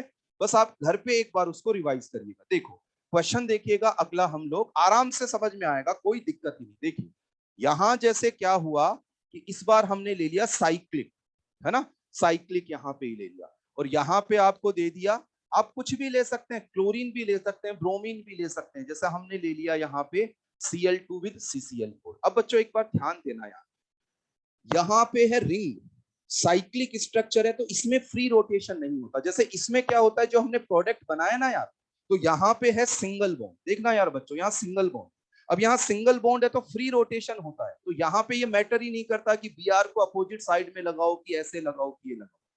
अब क्या है यहाँ पे कैसा रोटेशन हो गया बताओ, रेस्ट्रिक्टेड रोटेशन, तो यहाँ पे बताओ, अच्छा देखिएगा, बताइए जो मैं पूछता जाऊं जवाब देते जाना, बताओ एल्कीन की कैरेक्टरिस्टिक रिएक्शन कौन सी है, बोलिएगा सभी, इलेक्ट्रोफिलिक एडिशन, बोलो सभी बोलो क्या, इलेक्ट्रोफिलिक एडिशन। बताओ Cl2 रिएक्ट करेगा तो इलेक्ट्रोफाइल क्या बनेगा, Cl plus, Cl plus, mechanism A या बी, कैसा कार्बोकैटाइन, साइक्लिक, क्या रीअरेंजमेंट होगा, क्या कैसा एडिशन बताओ, एंटी एडिशन। यदि आप इतनी बातचीत इसके साथ कर लेते हैं ना, क्वेश्चन कहीं जाएगा ही, और ये नहीं कर पा रहे हैं तो इसका मतलब आपको कॉपी याद नहीं, बस आपको ये समझ में आ जाना चाहिए कि मुझे मेहनत कहाँ करनी, बिल्कुल इतनी बातचीत आपको क्वेश्चन के साथ करना पड़ेगा। चलो अब अपने को पता है कि मैं मैकेनिज्म वगैरह को साइड में रखता हूं, क्योंकि जब साइक्लिक कार्बोकैटाइन बनना है तो जिसको भी ऐड करना है डबल बॉन्ड पे ऐड करना रहेगा, और एंटी एडिशन का मतलब अपोजिट डायरेक्शन में एडिशन। तो अब देखना यार बच्चों, एक प्रोडक्ट मैं ऐसा बना दूं जिसमें कि इस ऊपर वाले कार्बन पे, 1 नंबर कार्बन पे, टुवर्ड्स द व्यूअर, ये सब पढ़ा रखा आपको है ना बोर्ड के बाहर की तरफ, यहां Cl, तो एंटी एडिशन के लिए बताओ यहाँ पे किधर लेके चला जाऊं मैं, अवे फ्रॉम द, बताओ कैसा एडिशन हो गया ये, एंटी एडिशन। अच्छा दूसरा देखो, इसमें एक और प्रोडक्ट बन सकता है, कैसे बन सकता है देखो, अब देखिए कि यहां क्या किया जाए, ये हो गया था टुवर्ड्स द व्यूअर, अभी यहां, तो बताओ कार्बन एटम 1 पे इस बार मैं किधर कर दूं बताओ, away from the viewer, away from the viewer, और बताओ यहां पे ये कैसा कर दूं मैं, टुवर्ड्स द। अब एक बार लिखना बंद करिए, मैं आपको टाइम दूंगा समझिए। अब अपने सामने डाउट ये है, मतलब हम इस पे आगे ये बात, जैसे इतना ही पूछे तब तो बात खत्म, लेकिन हम इससे एक स्टेप आगे बढ़ना चाहते हैं, एक स्टेप आगे जाके हम ये बात कर रहे हैं कि ये दोनों के बीच में आपस में रिलेशन क्या होगा, या रिलेशन के लिए यहाँ 3 ऑप्शंस अपने पास हैं कि क्या ये आइडेंटिकल होंगे, क्या ये एनेंशियोमर्स होंगे, या फिर ये डाइस्टीरियोमर्स होंगे, है ना, यहाँ पे ये। तो अब देखना, इसके लिए बच्चों यार आपको है ना आज जाके स्टीरियो के नोट्स पढ़ना, जो मैंने पढ़ाया बस उतना पढ़ना, वहां जो टर्म जैसे एनेंशियोमर आपकी कॉपी में लिखा हुआ है, अब देखना गौर करना, क्या ये दोनों एक दूसरे की मिरर इमेजेस हैं क्या यार, है? देखो इसको आप यहाँ मिरर में देखेंगे, क्लोरीन अवे फ्रॉम व्यूअर तो chlorine away from, Cl towards the viewer तो Cl टुवर्ड्स द। अच्छा आप इसको उठा के इस पे सुपर इंपोज करना चाहें तो क्या सुपर इंपोज होगा, क्या नहीं, तो अब इसका मतलब बताओ यहाँ पे ये दोनों आपस में क्या हो गए, एनेंशियोमर, ये यहाँ पे दोनों के दोनों हो गए एनेंशियोमर। अच्छा अब देखो एक बात और, एक बात और देखो, होता क्या है कि अब ऐसा होना कि सर वो उठा के सुपर इंपोज आपने कैसे चेक किया, तो अब इसके अंदर क्या होता है, जैसे हमने इसको उठाया और आप इसके ऊपर ऐसे रखोगे, तो ये Cl बताओ किधर की तरफ है, टुवर्ड्स द व्यू, तो यहाँ Cl किधर की तरफ चला गया, लेकिन पता है क्या होता है कि ऐसे उठा के रखने में यदि दिक्कत आए तो एक कॉन्सेप्ट होता है, और वो कॉन्सेप्ट हम थोड़ा सा यदि स्टीरियो पढ़े हैं ना तो फिर हम लोग उसको अप्लाई कर सकते हैं, और तो वो मैं बता देता हूं, लेकिन थोड़ा सा रिक्वायरमेंट ये है कि यार वो थोड़ा पढ़ा हुआ हो। देखिए क्या है कि यदि किसी स्ट्रक्चर में plane of symmetry POS and centre of symmetry COS ये यदि एब्सेंट हो तो वो अपनी मिरर इमेज पे सुपर इंपोज नहीं होता। और जो मिरर इमेज पे सुपर इंपोज नहीं हो तो बताओ ऐसे स्टीरियो आइसोमर्स को क्या बोलते हैं? एनेंटियोमर्स। तो अब देखो क्या इसमें प्लेन ऑफ सिमेट्री मैंने बताई थी जब मैंने मीजो कंपाउंड पढ़ाया था। क्या पीओएस है? क्या नहीं। सीओएस की टेंशन मत करो। सीओएस क्या होता है? बहुत सिमेट्रिक मॉलिक्यूल्स में होती है, इन सब में कोई आता भी। सेंटर ऑफ सिमेट्री में क्या करते हैं ये थोड़ा सा यार अब आपको कंटेंट पता चलता जाएगा कि हमें ये सब बारे में पता होना चाहिए। सेंटर ऑफ सिमेट्री क्या होती है? हम लाइंस खींचते हैं किसी मॉलिक्यूल से होके, और कितनी भी लाइन खींचो सेंटर से आने से पहले वो जिस तरह के एटम से वो लाइन टकराती है, सेंटर से जाने के बाद में भी उसी तरह के एटम से पास होनी चाहिए। ऐसे करके एक सेंटर ऑफ सिमेट्री होती है। लेकिन वो सीओएस वगैरह बहुत कम काम में आता है। हमारा काम प्लेन ऑफ सिमेट्री, हालांकि रूल तो ये दोनों चेक ये करो। तो अपन एक काम करते हैं यार, मैं एक काम करते हैं, जो मैंने अभी बात बोली ना मैं उसको यहाँ पे एक लिखवा देता हूँ। पहले तो आप एक करो, इसका आंसर लिखो, ये एनेंटियोमर्स ये बनेंगे। एनेंटियोमर्स क्या होते हैं मैं अभी नहीं इसलिए नहीं लिखवा रहा हूँ क्योंकि आपकी कॉपी में लिखा हुआ है, आप चेक कर सकते हैं ना, इसलिए फिर क्योंकि ऐसा ही करते रहे तो हम आगे नहीं बढ़ पाएंगे यार, है ना। एनेंटियोमर क्या है आपकी कॉपी में लिखा हुआ है, लेकिन जो मैंने अभी बोला ना वो मैं लिखवा दूंगा एक बार यहाँ।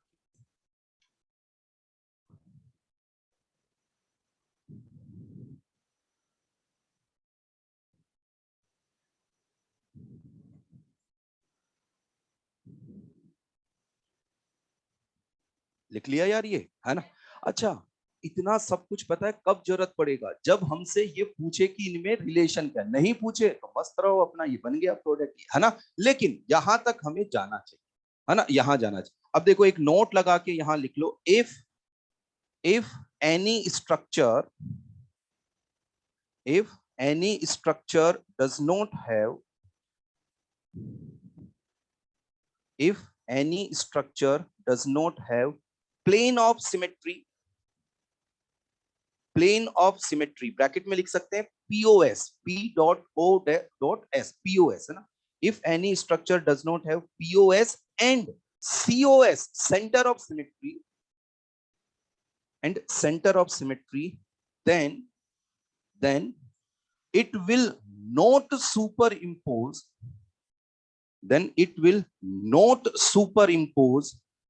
on its mirror image. Then it will not superimpose on its mirror image. ठीक है। तो जैसे देखो आपको पहले मिरर इमेज आपने चेक कर लिया, अब इसमें प्लेन ऑफ सिमेट्री नहीं है, सेंटर ऑफ सिमेट्री नहीं है, तो ऐसे केस में क्या होगा, ये अपनी मिरर इमेज पे सुपर इंपोज नहीं होगा। आपको वैसे करना है तो उठा के लेके जाओगे तो रह के नहीं पाओगे, क्योंकि यहाँ टुवर्ड्स द व्यूअर तो यहाँ अवे फ्रॉम द व्यूअर। चलिए अगले क्वेश्चन पे आते हैं। नेक्स्ट क्वेश्चन देखिएगा।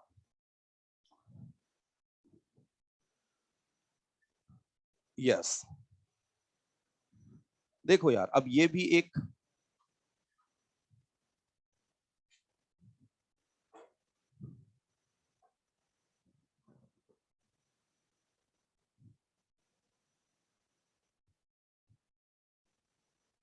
जैसे ये कर बताओ, मैंने यहाँ कुछ नहीं लिखा तो यहाँ कौन सा ग्रुप लिखा हुआ है बताइएगा? CH3, है ना। कुछ नहीं लिखा तो मतलब कार्बन है यहाँ CH3। और अब यहाँ पे आ गया, जैसे आपको दे दिया एक ब्रोमीन विद CCl4। अब देखो जब डबल बॉन्ड साइक्लिक स्ट्रक्चर में है तो एंटी एडिशन आपको बताना है। तो अपन एक काम करते हैं, यहाँ पे यहाँ नंबरिंग कर ली और एंटी एडिशन कर लेते हैं, ताकि प्रोडक्ट पूछे केवल और स्टीरियो नहीं पूछे, तब मेरा क्वेश्चन सॉल्व। और यदि स्टीरियो पूछे कि क्या रिलेशन है तो देख लेते हैं कि मैंने एक बार कार्बन नंबर 1 पे टुवर्ड्स द व्यूअर लगा दूं BR, और यहाँ पे अवे फ्रॉम द व्यूअर, ऐसा इसलिए क्योंकि एंटी एडिशन होता है, और यहाँ CH प्लस। अब मैं कार्बन एटम 1 पे जब टुवर्ड्स द व्यूअर लगाया तो इस बार कैसे लगा दूं बताओ? Away from the viewer.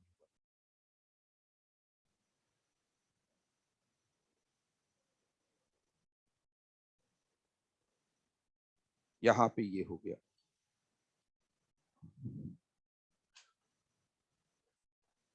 अब ये बताओ, मतलब देखो पहले तो ये मैंने कनेक्ट कैसे किया यार, बताओ ये सबको क्लियर है ना? है ये टुवर्ड्स द व्यूअर, ये अवे फ्रॉम व्यूअर, ये अवे फ्रॉम व्यूअर, ये टुवर्ड्स द व्यूअर। गौर करो यार बच्चों, क्या ये एक दूसरे की मिरर इमेजेस हैं क्या? देखो B are away from viewer यहाँ, और यहाँ देखा जाए टुवर्ड्स द व्यूअर तो टुवर्ड्स द व्यू, मतलब इसके सामने हम मिरर रखें तो B are away from viewer तो यहाँ भी away from, towards the viewer towards the viewer towards the viewer, ये तो ये मिरर इमेजेस है। अब ये बताओ क्या इस स्ट्रक्चर में प्लेन ऑफ सिमेट्री है क्या, तो आंसर होगा नहीं। प्लेन ऑफ सिमेट्री मतलब इसको क्या दो बराबर हिस्सों में बांट सकते हैं क्या, नहीं। क्यों नहीं बांट सकते हैं, क्योंकि यहाँ B are towards the viewer है तो यहाँ कैसे है, away from. Centre of symmetry भी इसमें नहीं होगी, तो ये अपनी मिरर इमेज पे सुपर इंपोज नहीं होगा, और सुपर इंपोज नहीं होगा मिरर इमेज पे, तो बताओ क्या रिलेशन हो जाएगा आपस में, एन इंशियोमॉर्फ। अब ये क्या होता है, ये दोनों से क्या होता है, वो उठा के पलटना और वो सब नहीं करने की जरूरत होती। अब लेकिन कोई बच्चा बोले सर यार अभी जैसे मेरे को ये नहीं आ रहा, तो मेरे को थोड़ा वो पलटका के और ऐसे कुछ बताओ ना, तो देखो मैं बता तो देता हूँ, है ना, बाकी वो पलटना हो। देखो यदि आप इसको सीधा सीधा उठा के ऐसे लेके जाओ तो ये कॉर्नर यहां जाएगा, बोलो, है ना, बताओ ये टुवर्ड्स द व्यूअर है तो यहां कैसा हो गया, away from the, super impose नहीं हो पाए। और आपने यदि इसको ऐसे पलटने की कोशिश करी तो ये टुवर्ड्स द व्यूअर है, तो बताओ ये किधर चला जाएगा, अवे फ्रॉम द। तो आप पलट के ऐसे देख सकते हैं। लेकिन यदि आपको ये दोनों थोड़ा सा आता है, स्पेशली प्लेन ऑफ सिमेट्री का मतलब होता है किसी स्ट्रक्चर को किसी इमेजिनरी प्लेन से दो हिस्सों में बांट लेना, तो यहाँ पीओएस ऐसे तो सवाल ही नहीं, ऐसे लगाएंगे तो क्यों नहीं लगेगा, क्योंकि यहाँ B are towards the viewer है और इधर अवे फ्रॉम द व्यूअर। बोलो यार बच्चों आया आपको ये, है ना। चलिए यहाँ पे ये वाला क्वेश्चन ये बना, आगे बढ़ते हैं, देखिएगा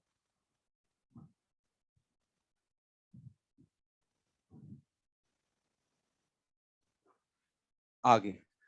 देखो यार जो मैं अगला क्वेश्चन ये करा रहा हूं ना, वो हम करेंगे ट्रिक से, है ना, ट्रिक से करेंगे, क्योंकि उससे हमारी स्पीड बनती है। क्यों, क्योंकि उसको पूरा डिटेल में डिस्कस करें तो वहां आ जाता है स्टीरियो और उसमें कन्वर्जेंस आ जाते हैं, जो मैंने आपको कन्वर्जेंस सिखाए। लेकिन मैं 5-7 मिनट में, मेरी आदत है मैं एक बार डिटेल में बता के चलता हूं ताकि मेरे को खुद को सेटिस्फेक्शन होता ही रहे। तो मैं आपको पहले बता रहा हूं पूरा स्टीरियो के साथ, वो मैंने सब पढ़ा रखा है, आपको याद है कन्वर्जन वाली पूरी एक क्लास ली थी मैंने। लेकिन यदि किसी स्टूडेंट को वो नहीं आ रहा है तो घबराना नहीं, जो मैं साथ हूं या हम सब टीचर साथ है तो घबराना है ही नहीं। अब इसमें क्या करना है, पहले तो मैं बताता हूं कि कैसे वो पूरा का पूरा उसका कॉन्सेप्ट, और बाद में हम पकड़ बनाएंगे कि यार ऐसा क्वेश्चन आ जाए तो तुरंत कैसे करना है, ठीक है ना, वो वाली बात। तो आपको सुनना है, नोट भी करना है, लेकिन घबराना नहीं, है ना। चलो अब देखना यहाँ पे, यहाँ क्या है कि मैंने यहाँ लिया CH3, जैसे देखना यार बच्चों, है ना, यहाँ CH3, यहाँ पे ये H। अच्छा एक काम करते हैं, थोड़ा सा इसको यहाँ कॉन्फ़िगरेशन के साथ ही बनाते हैं कि यहाँ पे ये H, यहाँ CH3, यहाँ CH3, यहाँ पे ये H। ये बताओ ये एल्कीन, दोनों हाइड्रोजन सेम साइड में है, तो कैसा एल्कीन हो गया, ये सिस एल्कीन, है ना। अच्छा अब देखिएगा यहाँ पे मैं सबसे पहले लेके आता हूं ब्रोमीन, ठीक है। अब ये क्या होगा, ये डबल बॉन्ड जो है ना, ये इस ब्रोमीन से इंटरेक्ट होगा Br+ से, तो ये यहां से हट जाएगा। तो अब देखो यार यहाँ क्या है, सभी बच्चे समझेंगे। जैसे ये है यहाँ डबल बॉन्ड, देखो ध्यान देना यार बच्चों, है ना, एक एक थोड़ा सा ध्यान दीजिएगा, ये है डबल बॉन्ड, ये प्लेनर sp2 हाइब्रिडाइजेशन, ठीक है। तो ये प्लेनर, तो बताओ ऐसे आपकी तरफ बताओ क्या निकला हुआ है, हाइड्रोजन। तो बताओ अवे फ्रॉम व्यूअर क्या है यहाँ, मिथाइल। सी बताओ इधर की तरफ कौन निकला हुआ, हाइड्रोजन, इधर मिथाइल। तो ये एक प्लेनर स्ट्रक्चर है इस तरीके से, बोलो, ये कार्बन कार्बन डबल बॉन्ड, ये दोनों हाइड्रोजन, और ये मिथा, हाँ ये आपकी तरफ हाइड्रोजन मेरी तरफ मिथाइल, sp2 हाइब्रिडाइजेशन यहाँ। अब क्या होगा कि यहाँ पे ब्रोमीन आके बताओ क्या बना देगा, साइक्लिक कार्बोकेटाइन, है ना। तो अब देखो क्या होगा, इससे साइक्लिक कार्बोकेटाइन बनने से क्या होगा, जैसे यहाँ एक कॉर्नर लेते हैं हम लोग ऐसा, ये यहाँ कॉर्नर, ये यहाँ हाइड्रोजन है, ये क्या है बताओ, मिथाइल, ये sp2 हाइब्रिडाइज है तो प्लेनर। यदि यहाँ पे ब्रोमीन ने साइक्लिक कार्बोकेटाइन बना लिया, तो बताओ अब इसका हाइब्रिडाइजेशन अब क्या हो जाएगा, सिग्मा बॉन्ड बन गया तो sp3। sp3 में क्या प्लेनर होता है क्या, नहीं, कैसा होता है, टेट्राहेड्रल। तो अब टेट्राहेड्रल मेंटेन करने के लिए जो ग्रुप टुवर्ड्स द व्यूअर है वो टुवर्ड्स द व्यूअर ही रहेगा, बस वो हल्का सा ऐसे चला जाएगा, ये हाइड्रोजन ऐसे, यहाँ Br ऐसे, और यहाँ पे भी हाइड्रोजन ऐसे, Br ऐसे, और बताओ यहाँ पे मतलब ये हाइड्रोजन ये मिथाइल, ये हाइड्रोजन ये मिथाइल, और बताओ यहाँ पे कौन कनेक्ट हो जाएगा, Br। ये पहले ऐसे था, क्यों? क्योंकि पहले अभी यहाँ कौन सा हाइब्रिडाइजेशन है, sp2, और यदि ब्रोमीन आ गया यहाँ तो कौन सा हाइब्रिडाइजेशन, sp3, तो ये थोड़ा ऐसे ये हो जाएगा, बोलो, है ना। चलिए, तो अब देखिए क्या यहाँ पे, ये कार्बन यहाँ पे आ गया Br, ये प्लस यहाँ पे, और अब टुवर्ड्स द व्यूअर ही रहेगा, केवल और केवल उसको यहाँ ऐसे लिखना डालना है कि यहाँ पे H है, और ये हमने ये मेंशन कर दिया, ये मतलब इस तरह से थोड़ा सा ये कर लेते हैं कि यहाँ पे हाइड्रोजन, मतलब ये इस तरह से कर लेते हैं H, और यहाँ पे ये कौन चला गया, CH3। ऐसे ही इधर यहाँ पे कौन हो गया, CH3, और यहाँ पे एक तरह से ये कौन हो गया, थोड़ा टेट्राहेड्रल, है ना। थोड़ा सा चाहे ऊपर की तरफ और कर लेते हैं ये वाला यहाँ, ताकि बात थोड़ा सा ये टेट्राहेड्रल थोड़ा सा न, अपने को ये समझने के लिए है, क्वेश्चन हम डायरेक्ट ही करें, लेकिन मैं थोड़ा सा एक बार समझा के चलूंगा तो थोड़ा ठीक रहेगा, है ना। यहाँ पे अब इससे अगली स्टेप पे आते हैं। इससे अगली स्टेप में क्या होगा, यहाँ पे थोड़ा सा इसको ऐसे, यहाँ पे देखिएगा, इससे अगली स्टेप में क्या होगा। अब आप थोड़ा चाहे तो एक बार देख लीजिए यार, मैं आपको लिखने का टाइम दे दूंगा ना, एक बार देख लो ताकि अपन थोड़ा, अगली स्टेप में क्या होगा कि ये Br माइनस के लिए दो सरफेस है अटैक करने के लिए, और वो एक जैसी है, यहाँ मिथाइल H है, यहाँ पे भी मिथाइल H है, तो ये दोनों पे अटैक करेगा एक जैसा, ठीक है। तो इसमें देखो क्या होगा, देखिएगा आप, इसने अटैक किया Br माइनस में, यहाँ पे अटैक किया इस जगह, तो ये इधर से हट जाएगा यार, है ना। और ऐसे केस में एक पॉसिबिलिटी क्या हो गई, जैसे ये जो ब्लू वाली पॉसिबिलिटी है वो मैं इधर यहाँ लिख रहा हूं, देखना यार बच्चे, ये कार्बन बताओ यहाँ ऊपर की तरफ यहाँ कौन आया, बताओ, Br, ठीक है, Br यहाँ पे आ। अच्छा, थोड़ा जगह को ज्यादा यूज में लेते हैं अपन, तो अपन यहाँ ऐसा लिख लेते हैं कि यहाँ कार्बन ऊपर की तरफ Br। देखो यहाँ पे क्या था, यहाँ पे इस तरह से ये इस वाले कार्बन पे गौर करिएगा, इधर H टुवर्ड्स द व्यूअर, इधर कौन, मिथाइल, ये यहाँ Br आया, तो इधर से ये हट जाएगा, है ना, इधर से ये हट जाएगा। अब ये टेट्राहेड्रल का टेट्राहेड्रल ही रहेगा, बस इसकी शेप को मेंटेन करने के लिए जो भी ग्रुप टुवर्ड्स द व्यूअर है वो रहेगा टुवर्ड्स द व्यूअर, लेकिन वो हल्का सा ऐसे शिफ्ट हो जाता है, क्यों? क्योंकि यहाँ पे बताओ कौन आ गया, Br, ताकि देखो टेट्राहेड्रल लगे। बोलो यार, समझ आ रहा है, मतलब टुवर्ड्स द व्यूअर ही रहेगा, बस वो एडजस्ट हो सकता है शेप के अकॉर्डिंग, प्लेनर है तो ऐसे, यहाँ कोई ग्रुप लग गया तो इधर की तरफ, यहाँ कोई ग्रुप आ गया तो ऐसे। तो देखना यार, गौर करना, यहाँ Br, बोलो सहमत है इस बात से। यहाँ इस कार्बन पे टुवर्ड्स द व्यूअर कौन है, बताओ, हाइड्रोजन, अवे फ्रॉम व्यूअर कौन है, CH3। यहाँ पे बताओ टुवर्ड्स द व्यूअर कौन है, H, अवे फ्रॉम व्यूअर कौन है, CH। इतना करना नहीं, लेकिन समझना इसलिए ताकि खुद को तो पता रहे मैंने कैसे क्या किया, क्योंकि जो ट्रिक वगैरह भी तभी हमारे साथ होती है जब थोड़ा सा हम समझ के चले, बाकी इसका टेंशन नहीं लेगा कोई भी स्टूडेंट, है ना। अच्छा, फिर देखिएगा दूसरा क्या हो सकता है इसमें पॉसिबिलिटी, कि ये Br माइनस यहां से अटैक करे तो ये इधर शिफ्ट हो जाए। तो आप बच्चों देखना, ऐसे केस में आपको ये समझ आएगा कि मैं ऐसे, बताओ यहां से इधर, देखो रेड वाला मैंने इधर लिखा, Br यदि इधर से अटैक करे तो बताओ यहाँ पे क्या आ गया, ये Br, यहाँ नीचे क्या आ गया, Br, जो टुवर्ड्स द व्यूअर ग्रुप है बताओ किधर की तरफ रहेगा, हमेशा टुवर्ड्स द व्यूअर। यहाँ पे ऐसा हुआ, एंड यहाँ पे ये हो गया H, यहाँ पे ये हो गया CH। अब अपने को इससे फिशर बनाना है, आप अपनी कॉपी में जाके देखिएगा, मैंने इस तरीके से फिशर कैसे बनाना है मैंने आपको सिखा रखा है, कि या तो इसको किधर कर लो ऊपर, या इसको कहां कर लो, नीचे। अब मैं यहाँ सिखा नहीं रहा हूं क्योंकि मैं यार इसको सिखा चुका हूं, मैं सिर्फ यहाँ पे नोट कर रहा हूं, आप इसको कॉपी करेंगे। यदि आपको ऐसा है कि सर मुझे तो इस मैकेनिज्म से ही करना है, तो आपको कन्वर्जन आना चाहिए, और नहीं आता है कन्वर्जन ऐसे, और ऐसा करेंगे भी नहीं क्योंकि तुरंत क्वेश्चन हम लोग ट्रिक से बना लेंगे, कैसे मैं आपको सिखाऊंगा बिल्कुल। तो यदि आपको इसमें कैसे ये यहाँ से फिशर में कन्वर्ट हुआ ये आपको सीखना है, तो आप शुरुआती नोट्स जो मैंने 3 क्लासेस में पढ़ाए थे वो पढ़िएगा। एक पूरी की पूरी क्लास हमने कन्वर्जन को वहां पे दी थी। तो अब आप नोट करिएगा। देखिए मैं इसको फिशर में एक बार बना देता हूं कि मैं इस बी आर को ऊपर ले आता हूं,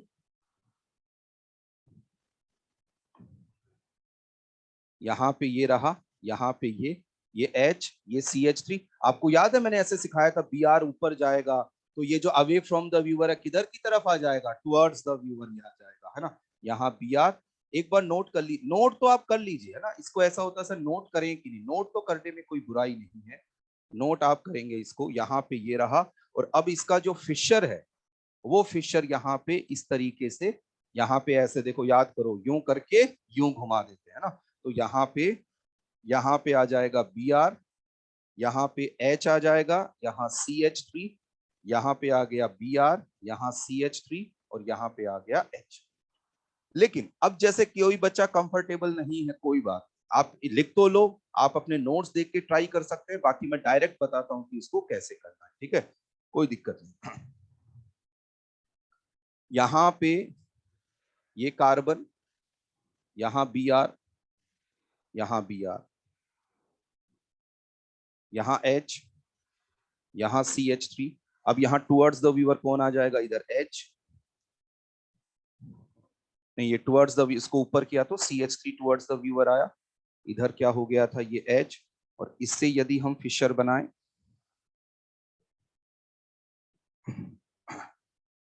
तो यहाँ पे आ गया बी आर, इधर H, यहाँ CH3, यहाँ बी आर, यहाँ CH3, यहाँ H।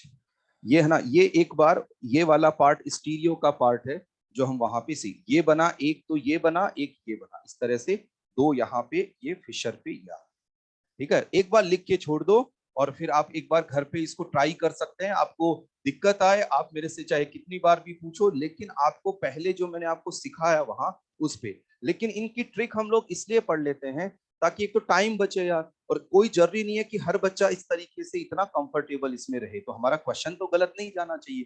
तो हम उस पे आएंगे, एक बार हम लोग इसको यहाँ तक लिख लेंगे, ताकि कुछ बच्चों को ये जरूरी होता है कि सर वो कैसे ये बना, तो उसका एक्सप्लेनेशन फिर यहां से ही आ जाता है।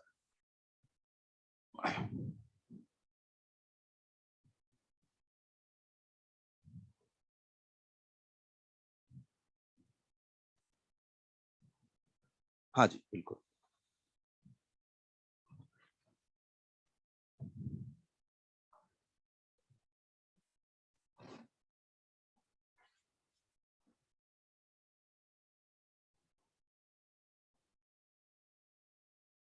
शीट करेंगे, आज ही करेंगे, है ना। हाँ जी बताइए। हाँ इसमें दोनों ही बन रहे होते हैं, जैसे ये भी देखो, इन दोनों में आप ये देखो, इन दोनों में हम रिलेशन देखते हैं, क्योंकि यहाँ दोनों ही सरफेस, दोनों ही कार्बन पे अटैक करने की टेंडेंसी ये होगी। चलो बच्चों यार, अब जैसे आप बताओ मुझे कि क्या ये दोनों एक दूसरे की मिरर इमेजेस हैं क्या। ये मिरर इमेजेस देखो, H के सामने H, Br के सामने Br, CH3 के सामने, तो अब बताओ ये इस पे सुपर इम्पोज नहीं होगा, नहीं, हाँ, तो ये आपस में क्या हो गए, एनेंशियोमर्स, है ना। तो अब इसके नीचे ये जो दोनों बने ना, इन यदि आपको लगता है आपने दूर दूर बना दिए, तो इसमें फर्स्ट लिखो, यहाँ सेकंड लिखो, और फिर आप यहाँ पे ये लिख सकते हो कि ये दोनों फर्स्ट एंड सेकंड, जो यहाँ पे ये हो गया फर्स्ट एंड, अब मैं इसके नीचे लिख रहा हूं तो मैं यहाँ लिख के बता रहा हूं कि ये आपस में क्या हो जाएंगे, एनेंशियोमर्स। ये एनेंशियोमर्स, ये आपस में ये क्या हो गए, एनेंशियोमर्स, ये दोनों आपस में एनेंशियोमर्स। अब अगली बात समझिएगा, अगली बात, यार एक बात देखो, एनेंश देखो, मैंने आपको एक बात बताई थी कि एक पोलरिमीटर ट्यूब में हमने कंपाउंड रखा, उससे हमने लाइट को पास किया, यदि वो कंपाउंड लाइट को क्लॉकवाइज डायरेक्शन में रोटेट करता है तो dextro rotate, anti clockwise direction में तो लीवर रोटेट। अपनी ऑनलाइन क्लास स्टार्ट हो गई थी तब तक, है ना, वो लॉकडाउन लग के और वो वाला, तो उसमें आप कंटेंट देखिएगा, लिख रखा है। हाँ किसी ने क्लास उड़ा रखी है तो वो फील तो फिर आता रहेगा, है ना, कि 12th की क्लासेज, जिस जैसे मान लो डिहाइड्रेशन ऑफ एल्कोहल की क्लास उड़ा रखी है, तो ये आपको चैन से बैठने नहीं देगा जब तक आप उसको कवर नहीं कर लेंगे। क्यों, क्योंकि जब भी वो क्वेश्चन सामने आएगा तुरंत आएगा कि हाँ यार मैंने क्या काम कर रखे हैं, है ना, मैंने कैसे कर। तो वो क्या है कि जो भी 12th तो बिल्कुल भी आप है ना, बिल्कुल भी किसी भी वजह से क्लास छूटे, सबसे पहले ये है कि यार उसको कवर करना है, सबसे नोट्स लिखो या जेरेक्स कराओ, फिर उसको थोड़ा पढ़ो और ये सारा। अब देखना यार, सुनना, पोलरियोमीटर ट्यूब में मैंने कोई कंपाउंड रखा, उससे लाइट को पास किया, यदि वो क्लॉकवाइज डायरेक्शन में उसको रोटेट कर रहा है तो dextro rotatory, anti clockwise direction में रोटेट कर रहा है तो लीवो रोटेटरी। एक्चुअली जो एनेंशियोमर्स होते हैं ना, इनकी प्रॉपर्टीज को हम लोग पढ़ते हैं 11th में, तो अपने को इनकी प्रॉपर्टीज में क्या होता है यार कि एनेंशियोमर्स में बताओ एक कोई डेक्स्ट्रो रोटेटरी होता है तो उसका एनेंशियोमर बताओ कैसा हो जाएगा, लीवो रोटेटरी। अब डेक्स्ट्रो लीवो क्या होता है अपनी कॉपी में देखिएगा, वो पूरा डायग्राम बना के हमने बता रखा है, ठीक है। अच्छा, फिर हमने एक बात और पढ़ी थी, रेसेमिक मिक्सचर। ये भी आपकी कि जो डीएनएल का जो मिक्सचर होता है उसको हम लोग क्या बोलते हैं, हम लोग रेसेमिक मिक्सचर। तो यहाँ पे ये एनेंशियोमर्स बने, एनेंशियोमर्स में एक डेक्स्ट्रो रोटेटरी होता है तो उसका दूसरा जो मतलब इन दोनों में, अब डेक्स्ट्रो रोटेटरी कौन लीवो रोटेटरी कौन, ये प्रैक्टिकली पॉसिबल है, लेकिन हम ये कह सकते हैं कि एनेंशियोमर्स में एक डेक्स्ट्रो रोटेटरी तो ये लीवो रोटेटरी। तो इसका मतलब यहाँ पे ये दोनों के बनने की टेंडेंसी एक जैसी, क्योंकि ये इधर भी अटैक करेगा इधर भी अटैक ये करेगा। तो यहाँ एनेंशियोमर के नीचे आप लिख लेंगे कि एक्चुअली यहाँ पे क्या बन गया, यहाँ पे ये रेसेमिक मिक्सचर, यहाँ पे जहां एनेंशियोमर पेयर बन रहे होते हैं वहां रेसेमिक मिक्सचर यहाँ पे। क्योंकि रेसेमिक मिक्सचर क्यों बना, तो लिख आप ऐसा साइड में, मैंने कहा ना कि आपको जो रिक्वायरमेंट है, जैसे जिन्होंने स्टीरियो पढ़ रखा है उनको सारे बातें पता है, वरना तो आप लिख सकते हैं कि एनेंशियोमर्स में एक यदि डेक्स्ट्रो रोटेटरी होता है तो दूसरा वो लीवो रोटेटरी होता है। कौन सा डेक्स्ट्रो कौन सा लीवो ये हम लोग थ्योरेटिकली नहीं प्रिडिक्ट करते हैं, ठीक है। तो यहाँ क्या बना, रेसेमिक मिक्सचर यहाँ पे। चलिए जी, यहाँ पे एक बात हुई ये वाली बात, यहां तक एक बार आपको इन दोनों के नीचे एनेंशियोमर लिख के ब्रैकेट में रेसेम, एनेंशियोमर तो ये है इंडिविजुअल, ये कि इनके बीच में क्या रिलेशन है एनेंशियोमर। अब इन दोनों का मिक्सचर बनता है तो उस मिक्सचर को हम लोग क्या बोल रहे हैं, रेसेमिक मिक्सचर। यहाँ पे हम लोग इस तरह से ये बोल रहे हैं। अब यहाँ देखिएगा अगली बात, है ना, यहाँ पे ये नोट कर लिया यार आपने ये सारा, है ना। चलो अगला मैट्रिक पे जाता हूं, उससे पहले अगला क्वेश्चन एक बार देखते हैं, फिर हम लोग वहां पे ये बात करेंगे। देखो अगला क्वेश्चन ये है कि यहाँ H, यहाँ CH3 इसका, और यहाँ पे हमने लिया यहाँ H, और इधर की तरफ मैं यहाँ ले लूं CH3। इस बार जो एल्कीन है वो है ट्रांस, क्योंकि देखो हाइड्रोजन या कोई भी सिमिलर ग्रुप अपोजिट साइड में है। यहाँ पे यदि मैं ब्रोमीन विद CCl4 यहाँ ले लूं तो मैं यहाँ पे एक प्रोडक्ट लिख रहा हूं, देखो इस तरह का प्रोडक्ट बनेगा। एक बार लिख लीजिए सीधा प्रोडक्ट कि यहाँ Br लिया, यहाँ H, यहाँ CH3, यहाँ H, यहाँ CH3 और यहाँ पे बना Br, इस तरह का प्रोडक्ट बना। यहाँ पे प्रोडक्ट जो बनेगा वो इस तरह का यहाँ।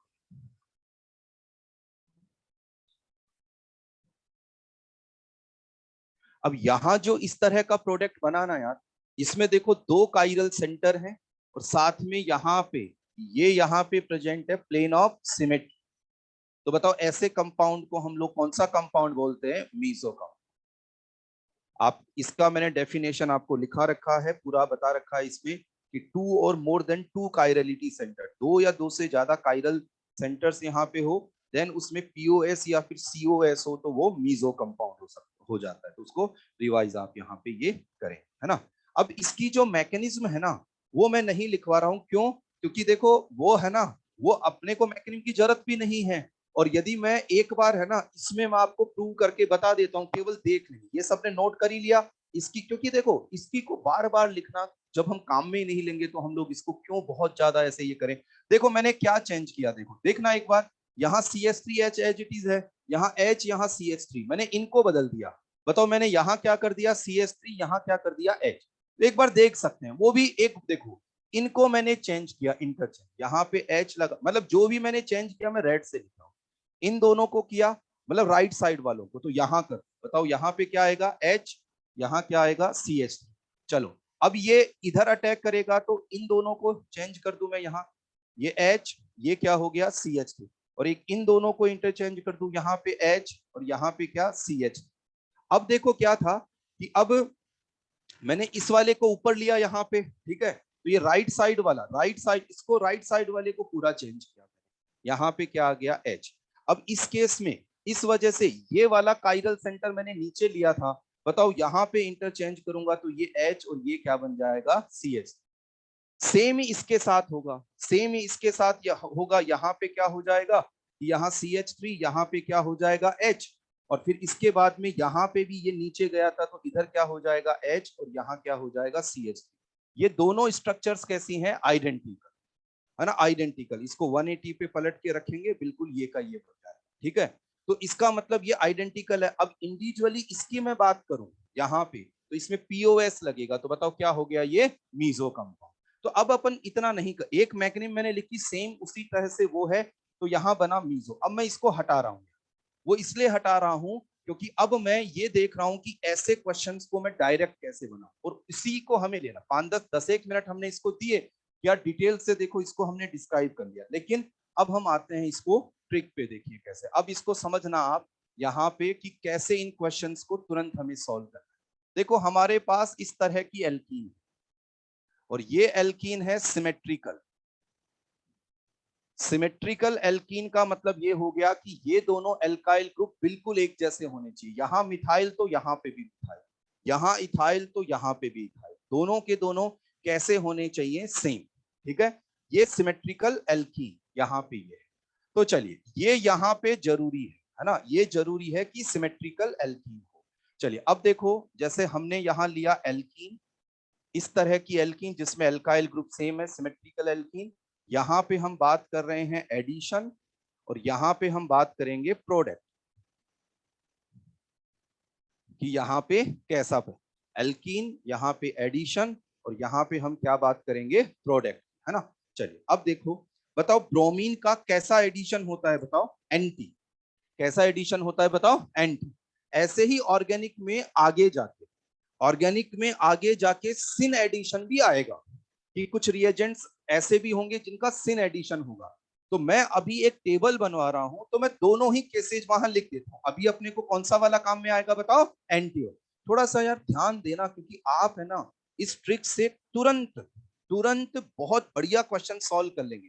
जो अभी मैंने स्टीरियो वगैरह का बताया ना, वो मैं क्लास में इसलिए बता देता हूँ कि इंडिविजुअली फिर कई बार बच्चे आके पूछते हैं, सर इसको मैं कैसे एक्सप्लेन करूं, तो फिर सबको इतना बताओ। तो एक बार क्लास में बता दिया कि देखो यार मैकेनिक से तो ऐसे जा सकते हो, लेकिन अपन सभी इसको इसी से करेंगे, अभी याद भी हो जाएगी ये ट्रिक, और आप देखना कुछ ही सेकंड्स में क्वेश्चन। तो इसलिए सभी बच्चे पूरा एनर्जी के साथ, पूरा का पूरा फोकस मेरी बात पे दीजिएगा। देखिए क्या है कि यहाँ पे मैं यहाँ एडिशन एंटी तो बता ही रहा हूं, जो अभी हमें काम आएगा, आगे हमें सिन भी कुछ जगह काम आता है, तो वो दोनों को देखिए। यहाँ मैंने एल्कीन जैसे रखा सिस, और यहाँ पे मैंने एडिशन कर दिया एंटी, तो यहाँ बन जाता है रेसेमिक मिक्सचर। एक बार नोट कर लो, फिर मैं आपको याद करवाता हूँ इसको। दूसरा देखो, यहाँ पे यदि ट्रांस एल्कीन है, एंटी एडिशन, तो यहाँ बनेगा मीजो। यदि यहाँ सिस एल्कीन है, सिन एडिशन, सिन एडिशन कहाँ होता है आगे बात करेंगे, तो यहाँ बनेगा मीजो। और यहाँ पे यदि ट्रांस एल्कीन है एंड एंटी एडिशन हो, नहीं यहाँ पे ये सिन एडिशन है ना, सिन एडिशन हमें लिखना है क्योंकि एंटी तो हम लिख चुके हैं। तो ऐसे केस में बन जाएगा रेसेमिक मिक्सचर। देखो नोट करिएगा, मीजो कंपाउंड क्या होते हैं, जिनमें प्लेन ऑफ सिमेट्री लगी होती है, वो मीजो। और इसको बॉक्स में बंद कर लो, क्योंकि बहुत बहुत इंपॉर्टेंट है। यहाँ पे सिमेट्रिकल एल्कीन, हम ये भी बात कर लेंगे कि यदि सिमेट्रिकल एल्कीन नहीं हो तो फिर क्या होगा, वो सारी बातें भी हो जाएंगी।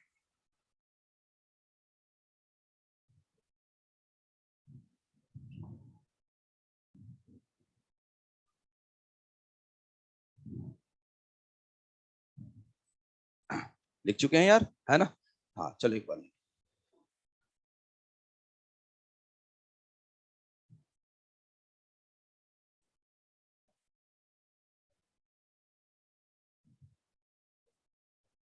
यही चल रहा है आजकल, नहीं है ना, सब जगह यही चल रहा है ना। तो बिल्कुल आप इसी को, ये कोई भी क्वेश्चन नहीं बने ना तो यही बोला करो, बिल्कुल, है ना, इसको करके मानेगा मैं, है ना, है ना। तो अपने आप ही, तो बिल्कुल, और सही भी है ना। कोई भी फील्ड में जाओ, यदि आपका डेडिकेशन है, जैसा आपको, है ना अभी रिकॉर्डिंग इसलिए बोलो मैंने, है ना, तो आपको किसी भी फील्ड में, कोई भी फील्ड हो, उसमें बड़ा बनना है तो बस उसमें पूरे मन से पीछे पड़ जाओ, है ना। तो आपको नाम कमाना है। तो वैसे ही अपन यहाँ की इसकी बात करें कि आपको पढ़ाई में अच्छा करना है, बस पीछे पड़ जाओ कि कुछ भी हो बस मुझे करके। अच्छा ये जो है ना, ये क्या रहता है कि कई बार ऐसा होता है कि सर 10th तक तो कितने मजे करते थे, आराम से स्कूलिंग कर लिया, और कहाँ जाके ये सारा। लेकिन होता क्या है कि लाइफ में कुछ भी चेंजिंग चाहिए ना, कुछ भी चेंजिंग चाहिए तो इस तरह के किसी ट्रांजिशन स्टेट से गुजरना पड़ता है कि कुछ दिनों के लिए इस तरीके से, जैसे कोई होता ना कि किसी को ऐसा है कि मेरे को जूडो कराटे सीखने, ब्लैक बेल्ट उसमें ये होना है, तो हो सकता है उसको 8 महीने, 9 महीने, 10 महीने या 1 साल, 2 साल की एक ऐसी प्रैक्टिस से गुजरना पड़े जिसको वो जिंदगी भर याद रखे, है ना, कि यार मैं गलत ही फंस गया। लेकिन वहां तक पहुंचने के लिए फिर उसको लाइफ टाइम याद रहता है कि यार मैं यहां तक आया हूं। तो वैसे आपको बड़ा आदमी बनना है, आपको यदि ऐसा होता है कि मेरी आगे की एजुकेशन यार इंडिया के टॉप मोस्ट कॉलेजेस में होनी चाहिए, तो ये वाली एक ट्रांजिशन स्टेट है जिसको आप हमेशा याद रखोगे। यार घर से दूर, मैथ्स का खाना, और जो भी टीचर आ रहा है ये पढ़ो, केमिस्ट्री वाला ये याद करो, फिजिक्स वाला ये करके आओ, वो नहीं, और फिर ये पढ़ो, इसको लाइफ टाइम याद रखो। और फिर वो बच्चा कभी रिग्रेट नहीं होता जिसको ये लगता है कि यार मैंने तो अपनी पूरी कोशिश ये करी।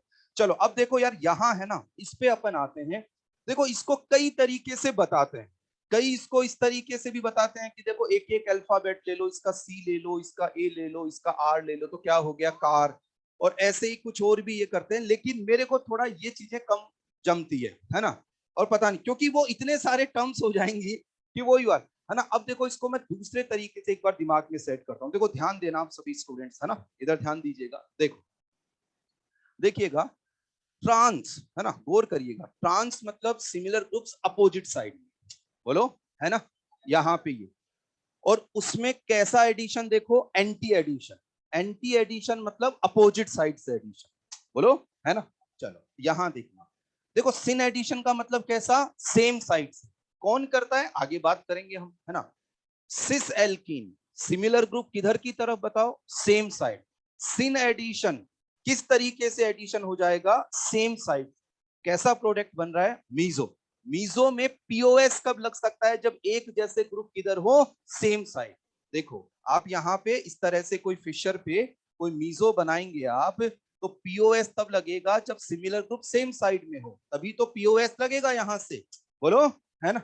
चलो अब देखना, देखिएगा, गौर करना, सिस मतलब सिमिलर ग्रुप सेम साइड में, सिन एडिशन मतलब सेम साइड से एडिशन। ये जैसी एल्कीन है ना, देखो गौर करिएगा, सिस एल्कीन मतलब सिमिलर ग्रुप किधर है, same side. Syn addition that means कैसा एडिशन हो रहा है, सेम साइड से, तो मीजो बन रहा है। अच्छा यहां देखना, ट्रांस मतलब कैसा ग्रुप्स किधर है, अपोजिट साइड। एंटी कैसा एडिशन, अपोजिट एडिशन, क्या बन रहा है, मीजो। तो इसको हम देखो एक ऐसा, इन दोनों पे हम गौर करते हैं कि एक जैसे पे एक जैसा एडिशन हो रहा हो, तो बताइए क्या बनता है, मीजो। देखना एक जैसे पे एक जैसा मतलब कि सिस, बोलो, similar group in same side. Syn addition किधर से एडिशन होगा, सेम साइड, क्या बन रहा है बताओ, meso. Trans similar groups in opposite side, और कैसा एडिशन, एंटी एडिशन। भाई ट्रांस में अपोजिट ग्रुप है तो कैसा एडिशन कराए, एंटी एडिशन, तो कैसा बना, मीजो। बाकी सब केस में बताओ क्या बोल देंगे, रेसमिक में। बाकी याद ही मत करो क्या है क्या नहीं, ताकि कंफ्यूजन, है ना। तो एक बार देखो, इसको मत देखना, इसको मत देखना। मीजो कब बनेगा, पहला बोलो, सिस पे कैसा एडिशन, सिन, यार बोलो, याद करेंगे सभी अभी, है ना। सिस पे कैसा एडिशन, सिन, क्या बना, मीजो। ट्रांस पे कैसा एडिशन, एंड, क्या बना, मीजो। बाकी में रेसमिक मिक्सचर, बाकी में रेसमिक मिक्सचर, है ना, वो वाली बात। अब इस वाली बात को, चलो एक बार आपने यहां तक एक जैसे, एक लाइन ध्यान रखो, एक जैसे पे एक जैसा एडिशन, तो क्या बनेगा, मीजो। एक जैसे पे, सिस पे सिन एडिशन, ट्रांस पे एंटी एडिशन, एक जैसे पे एक जैसा एडिशन, मीजो बनेगा। एक जैसे पे एक जैसा एडिशन, मीजो। इनको तो मैं बोलूंगा ही नहीं क्योंकि कंफ्यूजन, है ना, यहाँ पे ये। अच्छा अब देखना यहाँ, ये तो कब, जब ये दोनों यहाँ पे सिमिलर, यहाँ पे, है ना। अब एक और बात यहाँ पे देख लेते हैं कि जैसे यहाँ पे आप चाहें तो इसको, ये तो हो गया केस फर्स्ट, है ना। अब यहाँ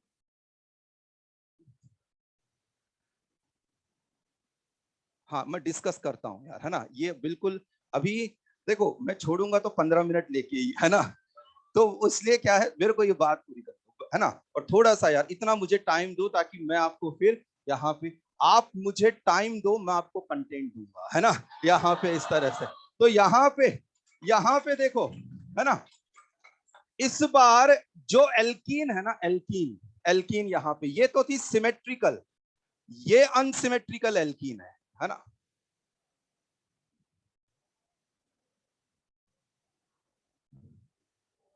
अनसिमेट्रिकल एल्कीन मतलब ये क्या हो गए बताओ, डिफरेंट डिफरेंट यहाँ ये हो गए। अब बच्चों एक बात गौर करिएगा यार, है ना, एक बार गौर करिएगा, देखो जैसे यहाँ पे आया, यहाँ पे आ गया आर, चाहे उस आर को इन तीनों में से कहीं पे भी लगा, जैसे ब्रोमीन का आपने एडिशन किया तो जो भी कोई ऐड होगा वो यहां आ जाएगा। लेकिन यदि ये दोनों अलग अलग हैं तो क्या कभी भी प्लेन ऑफ सिमेट्री लग सकता है क्या? नहीं।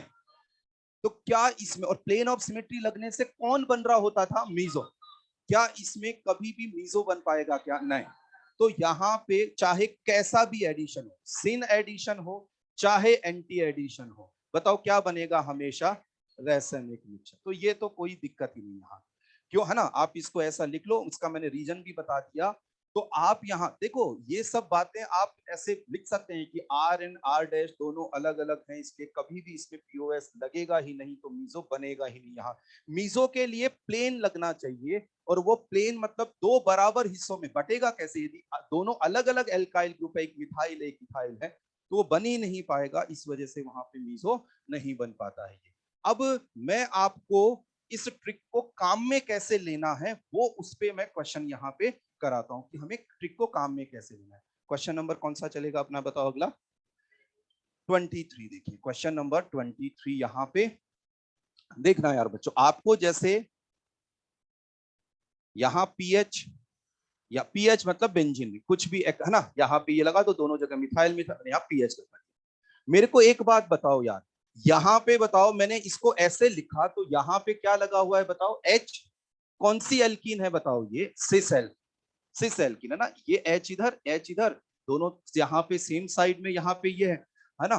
तो यहाँ पे देखो सिस एंड ट्रांस में कोई कई बार होता है कि सर मैं कौन सा देखूं, ये दोनों ऐसे सिमिलर देखूं कि ये ऐसे ये देखूं, है ना।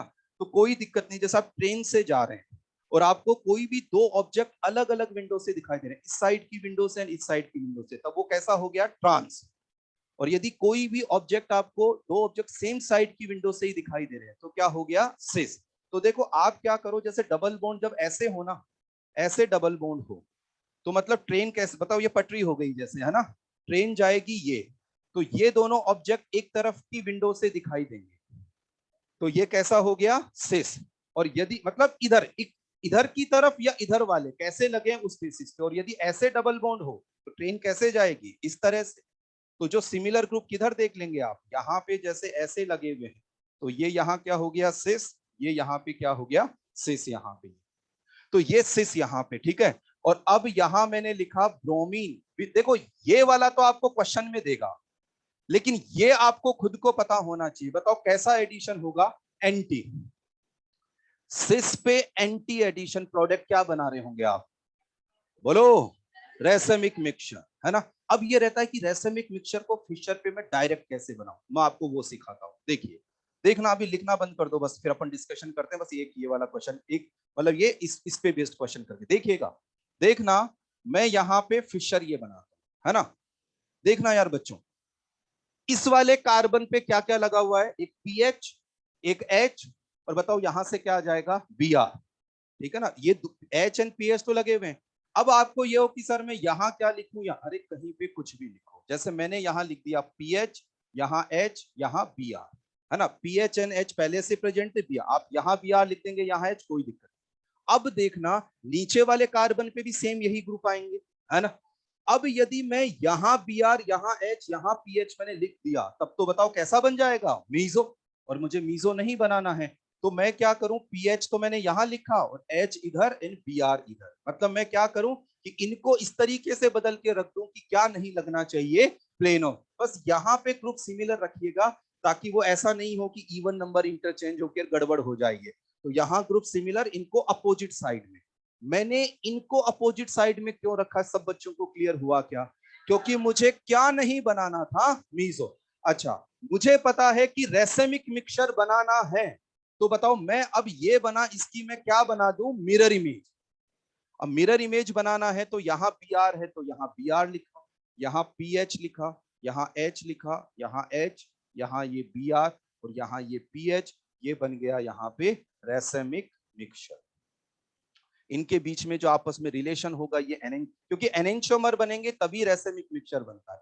क्योंकि एनेंटियोमर्स जब बनते हैं तो उनमें एक डेक्स्ट्रो रोटेटरी होता है, एक लीवो रोटेटरी, और उसका जो मिक्सचर होता है उसको रेसेमिक मिक्सचर यहाँ बोलते हैं। ऐसे डायरेक्ट थोड़ा सा मेहनत की जरूरत है, डायरेक्ट फिर आपसे ये सब चीजें बनने लग जाएंगी। आपको बस रेसेमिक मिक्स, और आपको तो क्या करना, ऑप्शन पहचानना है, ये सब खींच। आपने देखा कि यार सिस है, एंटी है, रेसेमिक मिक्सचर। अब 4 ऑप्शंस में जो भी कोई एनेंटियोमर पेयर है आप उसको सेलेक्ट कर लीजिएगा, क्वेश्चन यहाँ पे इस तरह से ये बन जाएगा, है ना। अब यहाँ आज की क्लास का ये लास्ट क्वेश्चन, और फिर उसके बाद में हम डिस्कशन पे आते हैं। देखो यहाँ, देखो यार थोड़ा सा है ना, इन पे आप मेहनत करना, क्योंकि मैं इलेक्ट्रोफिलिक एडिशन पे बहुत ज्यादा टाइम, मतलब जितने लेक्चर्स अभी हमने पढ़ा है उसमें तो खत्म करने का ये रहता है, लेकिन वो तब पॉसिबल है जब मैं फटाफट फटाफट या एग्जांपल्स कम लूं। तो आप थोड़ा इसके बदले में मुझे क्या चाहिए, बस आप घर जाके इन पे मेहनत करना है, और सब चीजें मैनेज हो जाएंगी। अब देखिए यहाँ पे इधर ये पीएच, इधर ये पीएच, बताओ ये कौन सी एल्कीन हो गई, ट्रांस। आपको यहाँ पे क्वेश्चन में कोई नहीं समझ में आया तो एच लगा के देख लीजिएगा। और अब देखो यहाँ Br2 विद CCl4, बताओ क्या बना दोगे, मीजो, मीजो बना दोगे, है ना। तो मीजो बनाने के लिए अब वहां पे जैसे ये पीएच है ना, इस पे PHNH है, मैं Br लगा दिया मैंने यहाँ। अब क्योंकि मुझे मीजो बनाना है तो क्या लगना चाहिए, POS।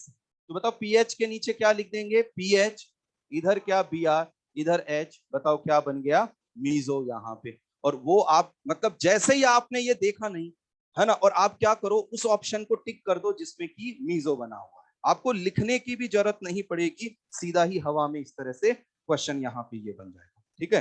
तो यहां तक हमने इन सब क्वेश्चन को घर जाके वापस से सारे बच्चे ट्राई करेंगे। अब आप सबसे पहले शीट निकालिएगा, और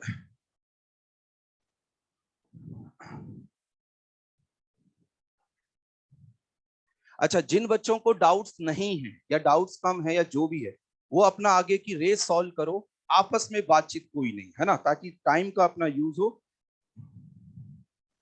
हाँ एक बार मैं आता हूँ, एक देखो, मैं यहाँ पे क्वेश्चन की मैं बोलूंगा कि कौन सा क्या इसमें रेंज एक बोलूंगा, उसमें आपको जो भी डाउट है बोलिएगा। यहाँ पे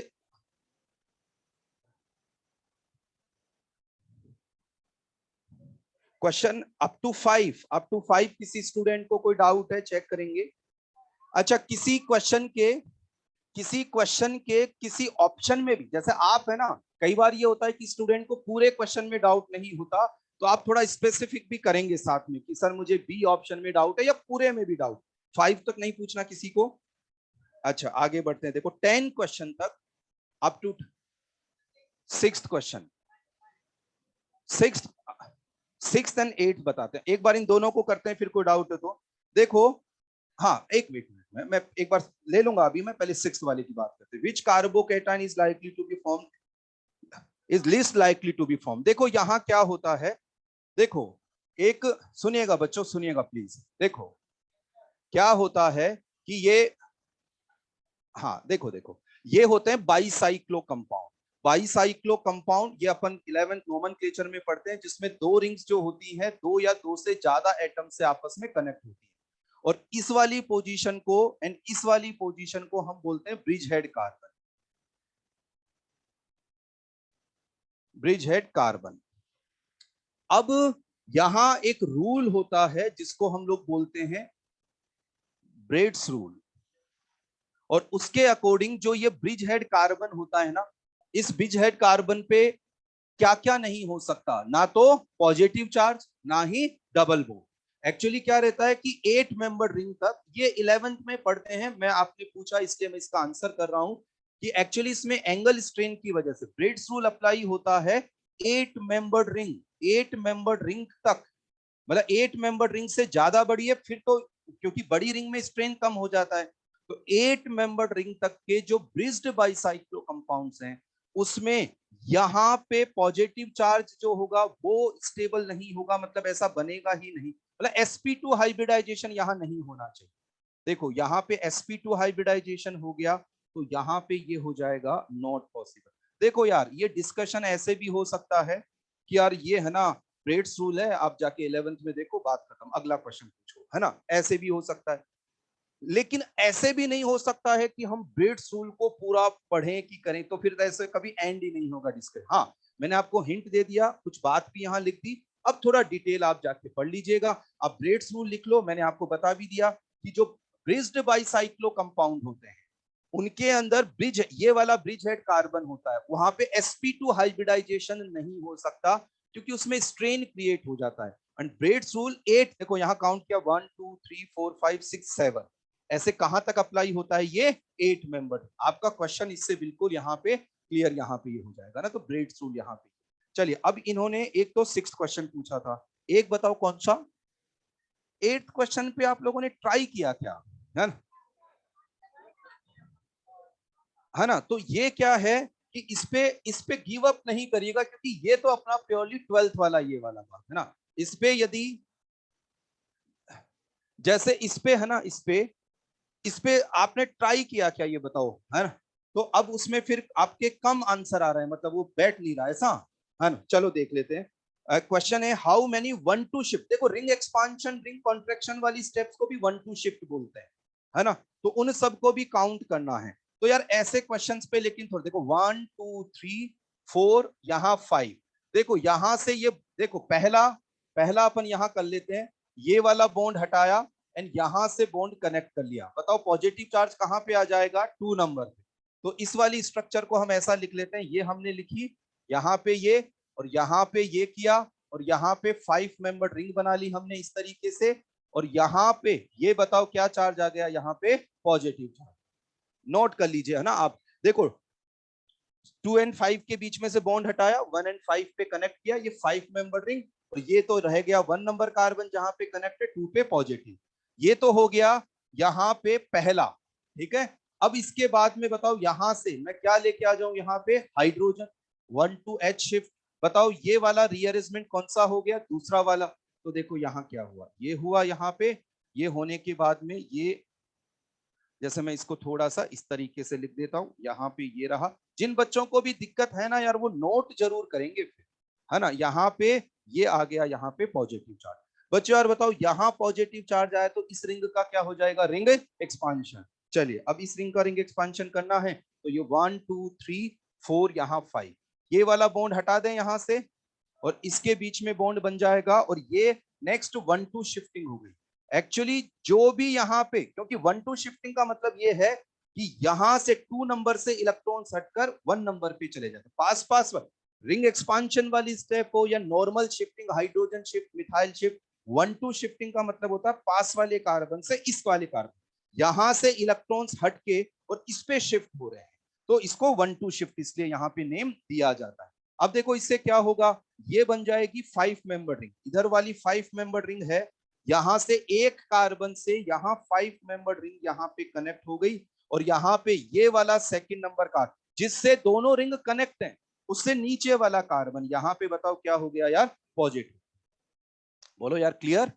अब देखो बताओ ये 5 मेंबर रिंग यहाँ पॉजिटिव, क्या हो जाएगा यहाँ, रिंग एक्सपांड 1 2 3 4 5 और ये 6, यहां से हमेशा 2 नंबर से बॉन्ड टूटेगा और इसके बीच में बॉन्ड बनेगा। तो अब देखो बताओ दो रिंग किससे कनेक्ट हो गई, इस वाले बॉन्ड से, बोलो, है ना, तो ये मैं कितना मेंबर रिंग बना दूं 5, यहाँ पे 5 मेंबर रिंग, और इस वाले एक बॉन्ड से ये कितना मेंबर रिंग कनेक्ट कर दूं 6, और यहाँ 2 नंबर बताओ यहाँ क्या लगा दिया, पॉजिटिव चार्ज। तो यहाँ पे एक शिफ्टिंग, यहाँ पे 1 2 शिफ्ट ये वाली यहाँ पे होगी 1 2 शिफ्ट। तो यहाँ देखो पहला तो यहाँ ये हुआ था 1, फिर यहाँ 2, यहाँ 3 और यहाँ पे 4। तो यहाँ पे जिनको भी डाउट है इसको नोट जरूर, है ना, आप डाउट पूछें तो उससे पहले एक बार तो थोड़ा घर पे ट्राई करके आए हो, और फिर आप जो भी डाउट है उसको लिख लें ताकि आपको फिर आगे काम में आए वो वाली बात। चलो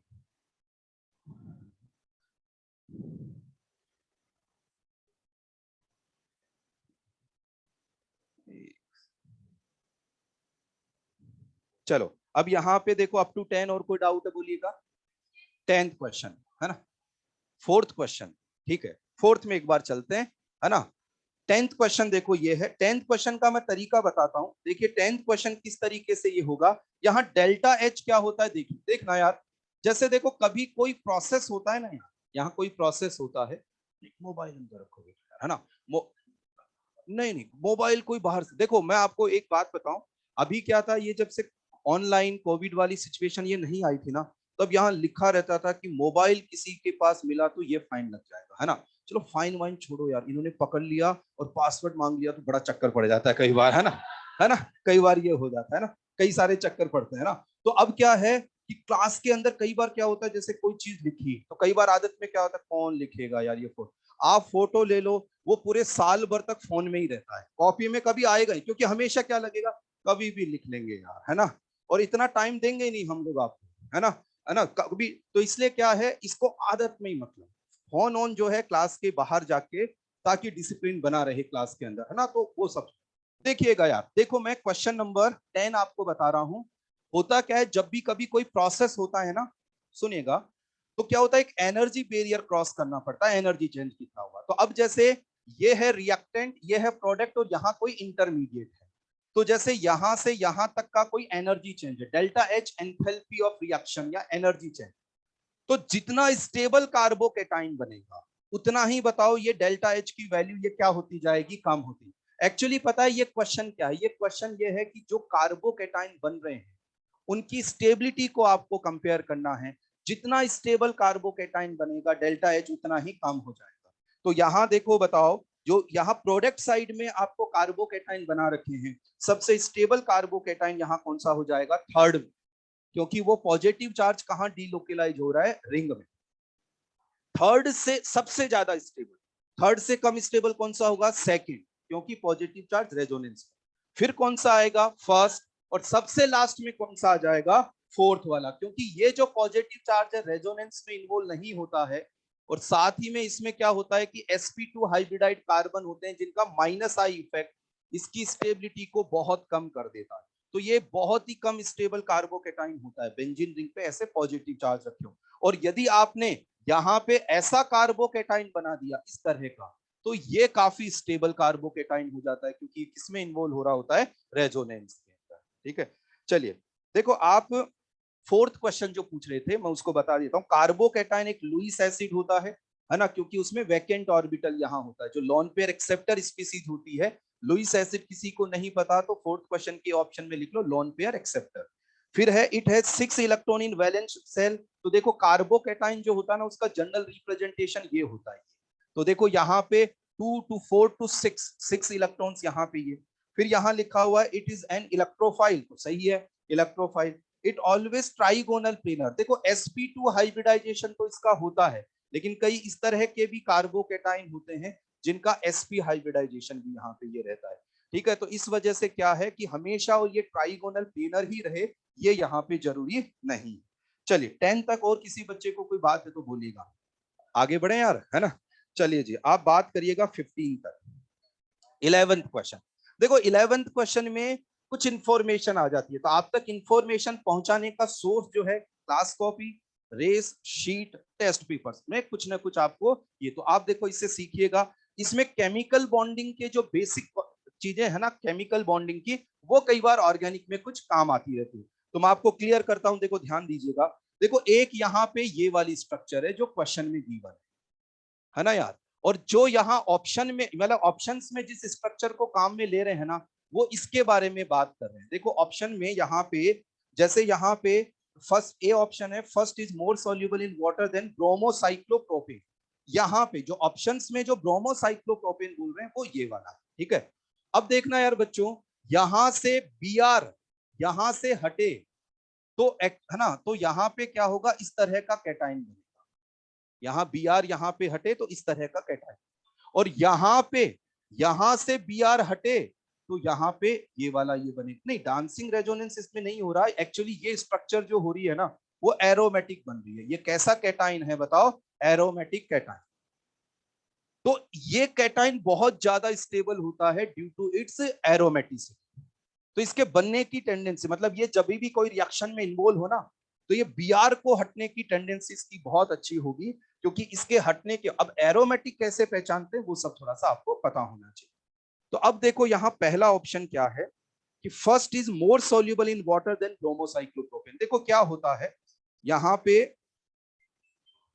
पे क्या रहता है, देखो कि वाटर में कोई सॉल्यूबल कब होगा, जब वाटर उसकी तरफ अट्रैक्ट होगा और उसका सॉल्वेशन कर लेगा, उसको चारों तरफ से घेर लेगा। तब जैसे अल्कोहल एक ऑर्गेनिक कंपाउंड है, लेकिन वाटर में क्यों सॉल्यूबल है, क्योंकि आपस में वाटर के साथ क्या हो जाती है, वहां एच बॉन्डिंग हो जाती है। क्या हो जाती है यार, एच बॉन्ड। तो एक्चुअली पता है क्या है कि वाटर मॉलिक्यूल्स जब तक अट्रैक्ट ही नहीं, जैसे वाटर में आप कुछ ऐसा मिलाओ जो वाटर से इन्वॉल्व ही नहीं हो तो उसमें सॉल्यूबल ही नहीं हो, जैसे सैंड मिलाओ आप तो वो उसमें सॉल्यूबल ही नहीं होगी क्योंकि इंटरेक्शन ही नहीं है। लेकिन आपने सॉल्ट मिलाया तो आयंस, जैसे NaCl, तो Na plus Cl minus cation A9 की तरफ वाटर जाएगा और उसको सॉल्यूबल ये कर देगा। तो एक्चुअली क्या है देखो यहाँ पे कि ब्रोमीन यहाँ पे मोर इलेक्ट्रोनेगेटिव अपनी तरफ इलेक्ट्रॉन खींचेगा तो यहाँ कुछ चार्ज जनरेट होगा। तो यहाँ पे देखो यहाँ नेगेटिव यहाँ पॉजिटिव, समझना यार बच्चों, ये थोड़े से कुछ कॉन्सेप्ट पे बेस्ड है जो 11th के कॉन्सेप्ट हैं कुछ, कि यहाँ पे पॉजिटिव नेगेटिव चार्ज डेवलप होता है, पूरी तरह से हटते ही ये कैटाइन यहाँ बन जाता है। तो इसको हम लोग बोलते हैं पोलैरिटी। पोलैरिटी मतलब नेगेटिव पॉजिटिव पोल्स का बनना, और उसका जो मेजरमेंट होता है वो हम लोग करते हैं थ्रू डाइपोल मोमेंट, कि जिसका डाइपोल मोमेंट, किसी स्ट्रक्चर का डाइपोल मोमेंट ज्यादा मतलब उसमें ज्यादा क्या है बताओ, पोलैरिटी ज्यादा, ठीक है ना। तो एक्चुअली क्या है यहाँ पे कि इसमें पॉजिटिव नेगेटिव पोल्स बनने की टेंडेंसी ज्यादा होती है। ऐसा क्यों, क्योंकि जब यहाँ पॉजिटिव चार्ज डेवलप होने लगता है तो बताओ रिंग के अंदर क्या आने की पॉसिबिलिटी बढ़ती जाती है, एरोमेटिसिटी, और फाइनली Br पूरी तरह से हट जाए तो यहाँ पे ये, तो वाटर किसकी तरफ अट्रैक्ट ज्यादा होगा, जहां पोलैरिटी ज्यादा होगी। जैसे NaCl को पानी में मिलाओ तो आयंस बन जाते हैं, positive negative ions, water attract होता है। तो यहाँ पॉजिटिव नेगेटिव चार्ज आने की टेंडेंसी ज्यादा होगी, तो वाटर मॉलिक्यूल्स इसकी तरफ ज्यादा अट्रैक्ट होंगे, इसका सॉल्वेशन कर देंगे, और ये वाला कंपाउंड सेकंड के कंपेयर में बताइए क्या हो जाएगा, मोर सॉल्यूबल यहाँ हो जाएगा। तो देखिए ऑप्शन ए यहाँ क्या कह रहा है, ऑप्शन ए यहाँ कह रहा है कि first is more soluble in water than bromocyclopropane, तो ये करेक्ट। देखिए B option, first gives pale yellow PPT on addition with AgNO3। होता क्या है कि जब इसमें हम लोग AgNO3 मिलाएं, मैंने आपको यार पिनाकोल सेमी पिनाकोलोन में ये बताया था कि Ag प्लस जो होता है वो हेलोजन आयन एक्सेप्टर होता है, बोलो है ना। तो यहाँ पे Ag प्लस इस Br को हटकर ये कैटाइन बनाएगा और AgBr का जो पीपीटी बनेगा, देखो ये सब चीजें आप इनऑर्गेनिक में सॉल्ट एनालिसिस में पढ़ोगे, AgCl का व्हाइट पीपीटी बनता है ना, AgBr इसका पेल येलो या लाइट येलो, अच्छा ठीक है, और यहाँ AgI बनेगा तो कैसा हो जाएगा, डार्क येलो पीपीटी। तो यहाँ पे जो सेकंड ऑप्शन है कि इसमें AgNO3 मिलाने पर इसका पीपीटी क्यों बनेगा, क्योंकि यहां से ये Br को हटाएगा, कैटाइन बनेगा, और ये जब कैटाइन बनता है तो ये एरोमेटिक है, तो इसलिए बनने की टेंडेंसी ज्यादा होगी। नेचर में कोई भी प्रोसेस जिसका रिजल्ट जितना स्टेबल होता है वो प्रोसेस उतना ही आसानी से होता है। देखो ये क्वेश्चन बहुत आसान हो जाएंगे, स्पेशली ये क्वेश्चन, क्योंकि हम लोग न्यूक्लियोफिलिक सब्स्टिट्यूशन पढ़ेंगे इसी के अंदर हैलोजन डेरिवेटिव में, तो वहां पे हैलोजन हटकर कैटाइन एज ए इंटरमीडिएट बनेगा। तो ये आगे आएंगी, थोड़ा सा क्या है कि क्वेश्चंस की सीक्वेंस, एक आधा क्वेश्चन बीच में और ऐसा मिल सकता है, थोड़ा सा रैंडम ये है कि थोड़ा आगे और कंफर्टेबल स्टूडेंट कर सकता है, लेकिन थोड़ा पहले दे दिया, लेकिन कोई बात नहीं, है ना। ये सब्स्टिट्यूशन रिएक्शन जब पढ़ते हैं ना हैलोजन हटके, तो ये बातें। और चलिए सी ऑप्शन पे आते हैं, first is having lower dipole moment, नहीं फर्स्ट का डाइपोल मोमेंट क्या होगा बताओ, ज्यादा, ये पोलैरिटी इसमें ज्यादा आएगी, डाइपोल मोमेंट पोलैरिटी का मेजरमेंट होता है। और फिर यहाँ पे है कि first is more ionic than जो गिवन स्ट्रक्चर है। अब गिवन देखना, आप याद रखना, मैं आपको न्यूक्लियोफिलिक सब्स्टिट्यूशन में ये जो मैं आज बात बोल रहा हूँ ना, ये सब बताऊंगा मैं आपको वहां पे कि यहाँ क्या होता है। जैसे देखो यार ये स्ट्रक्चर है ना, तो इस स्ट्रक्चर में ये ब्रोमीन का लोन पेयर इसके साथ क्या शो कर रहा है, रेजोनेंस। तो रेजोनेंस जब शो कर रहा है डबल बॉन्ड के साथ, तो यहाँ पार्शियली डबल बॉन्ड कैरेक्टर आ जाएगा। जब आप इसका हाइब्रिड बनाओगे ना, तो यहाँ क्या हो जाएगा, पार्शियली डबल बॉन्ड कैरेक्टर।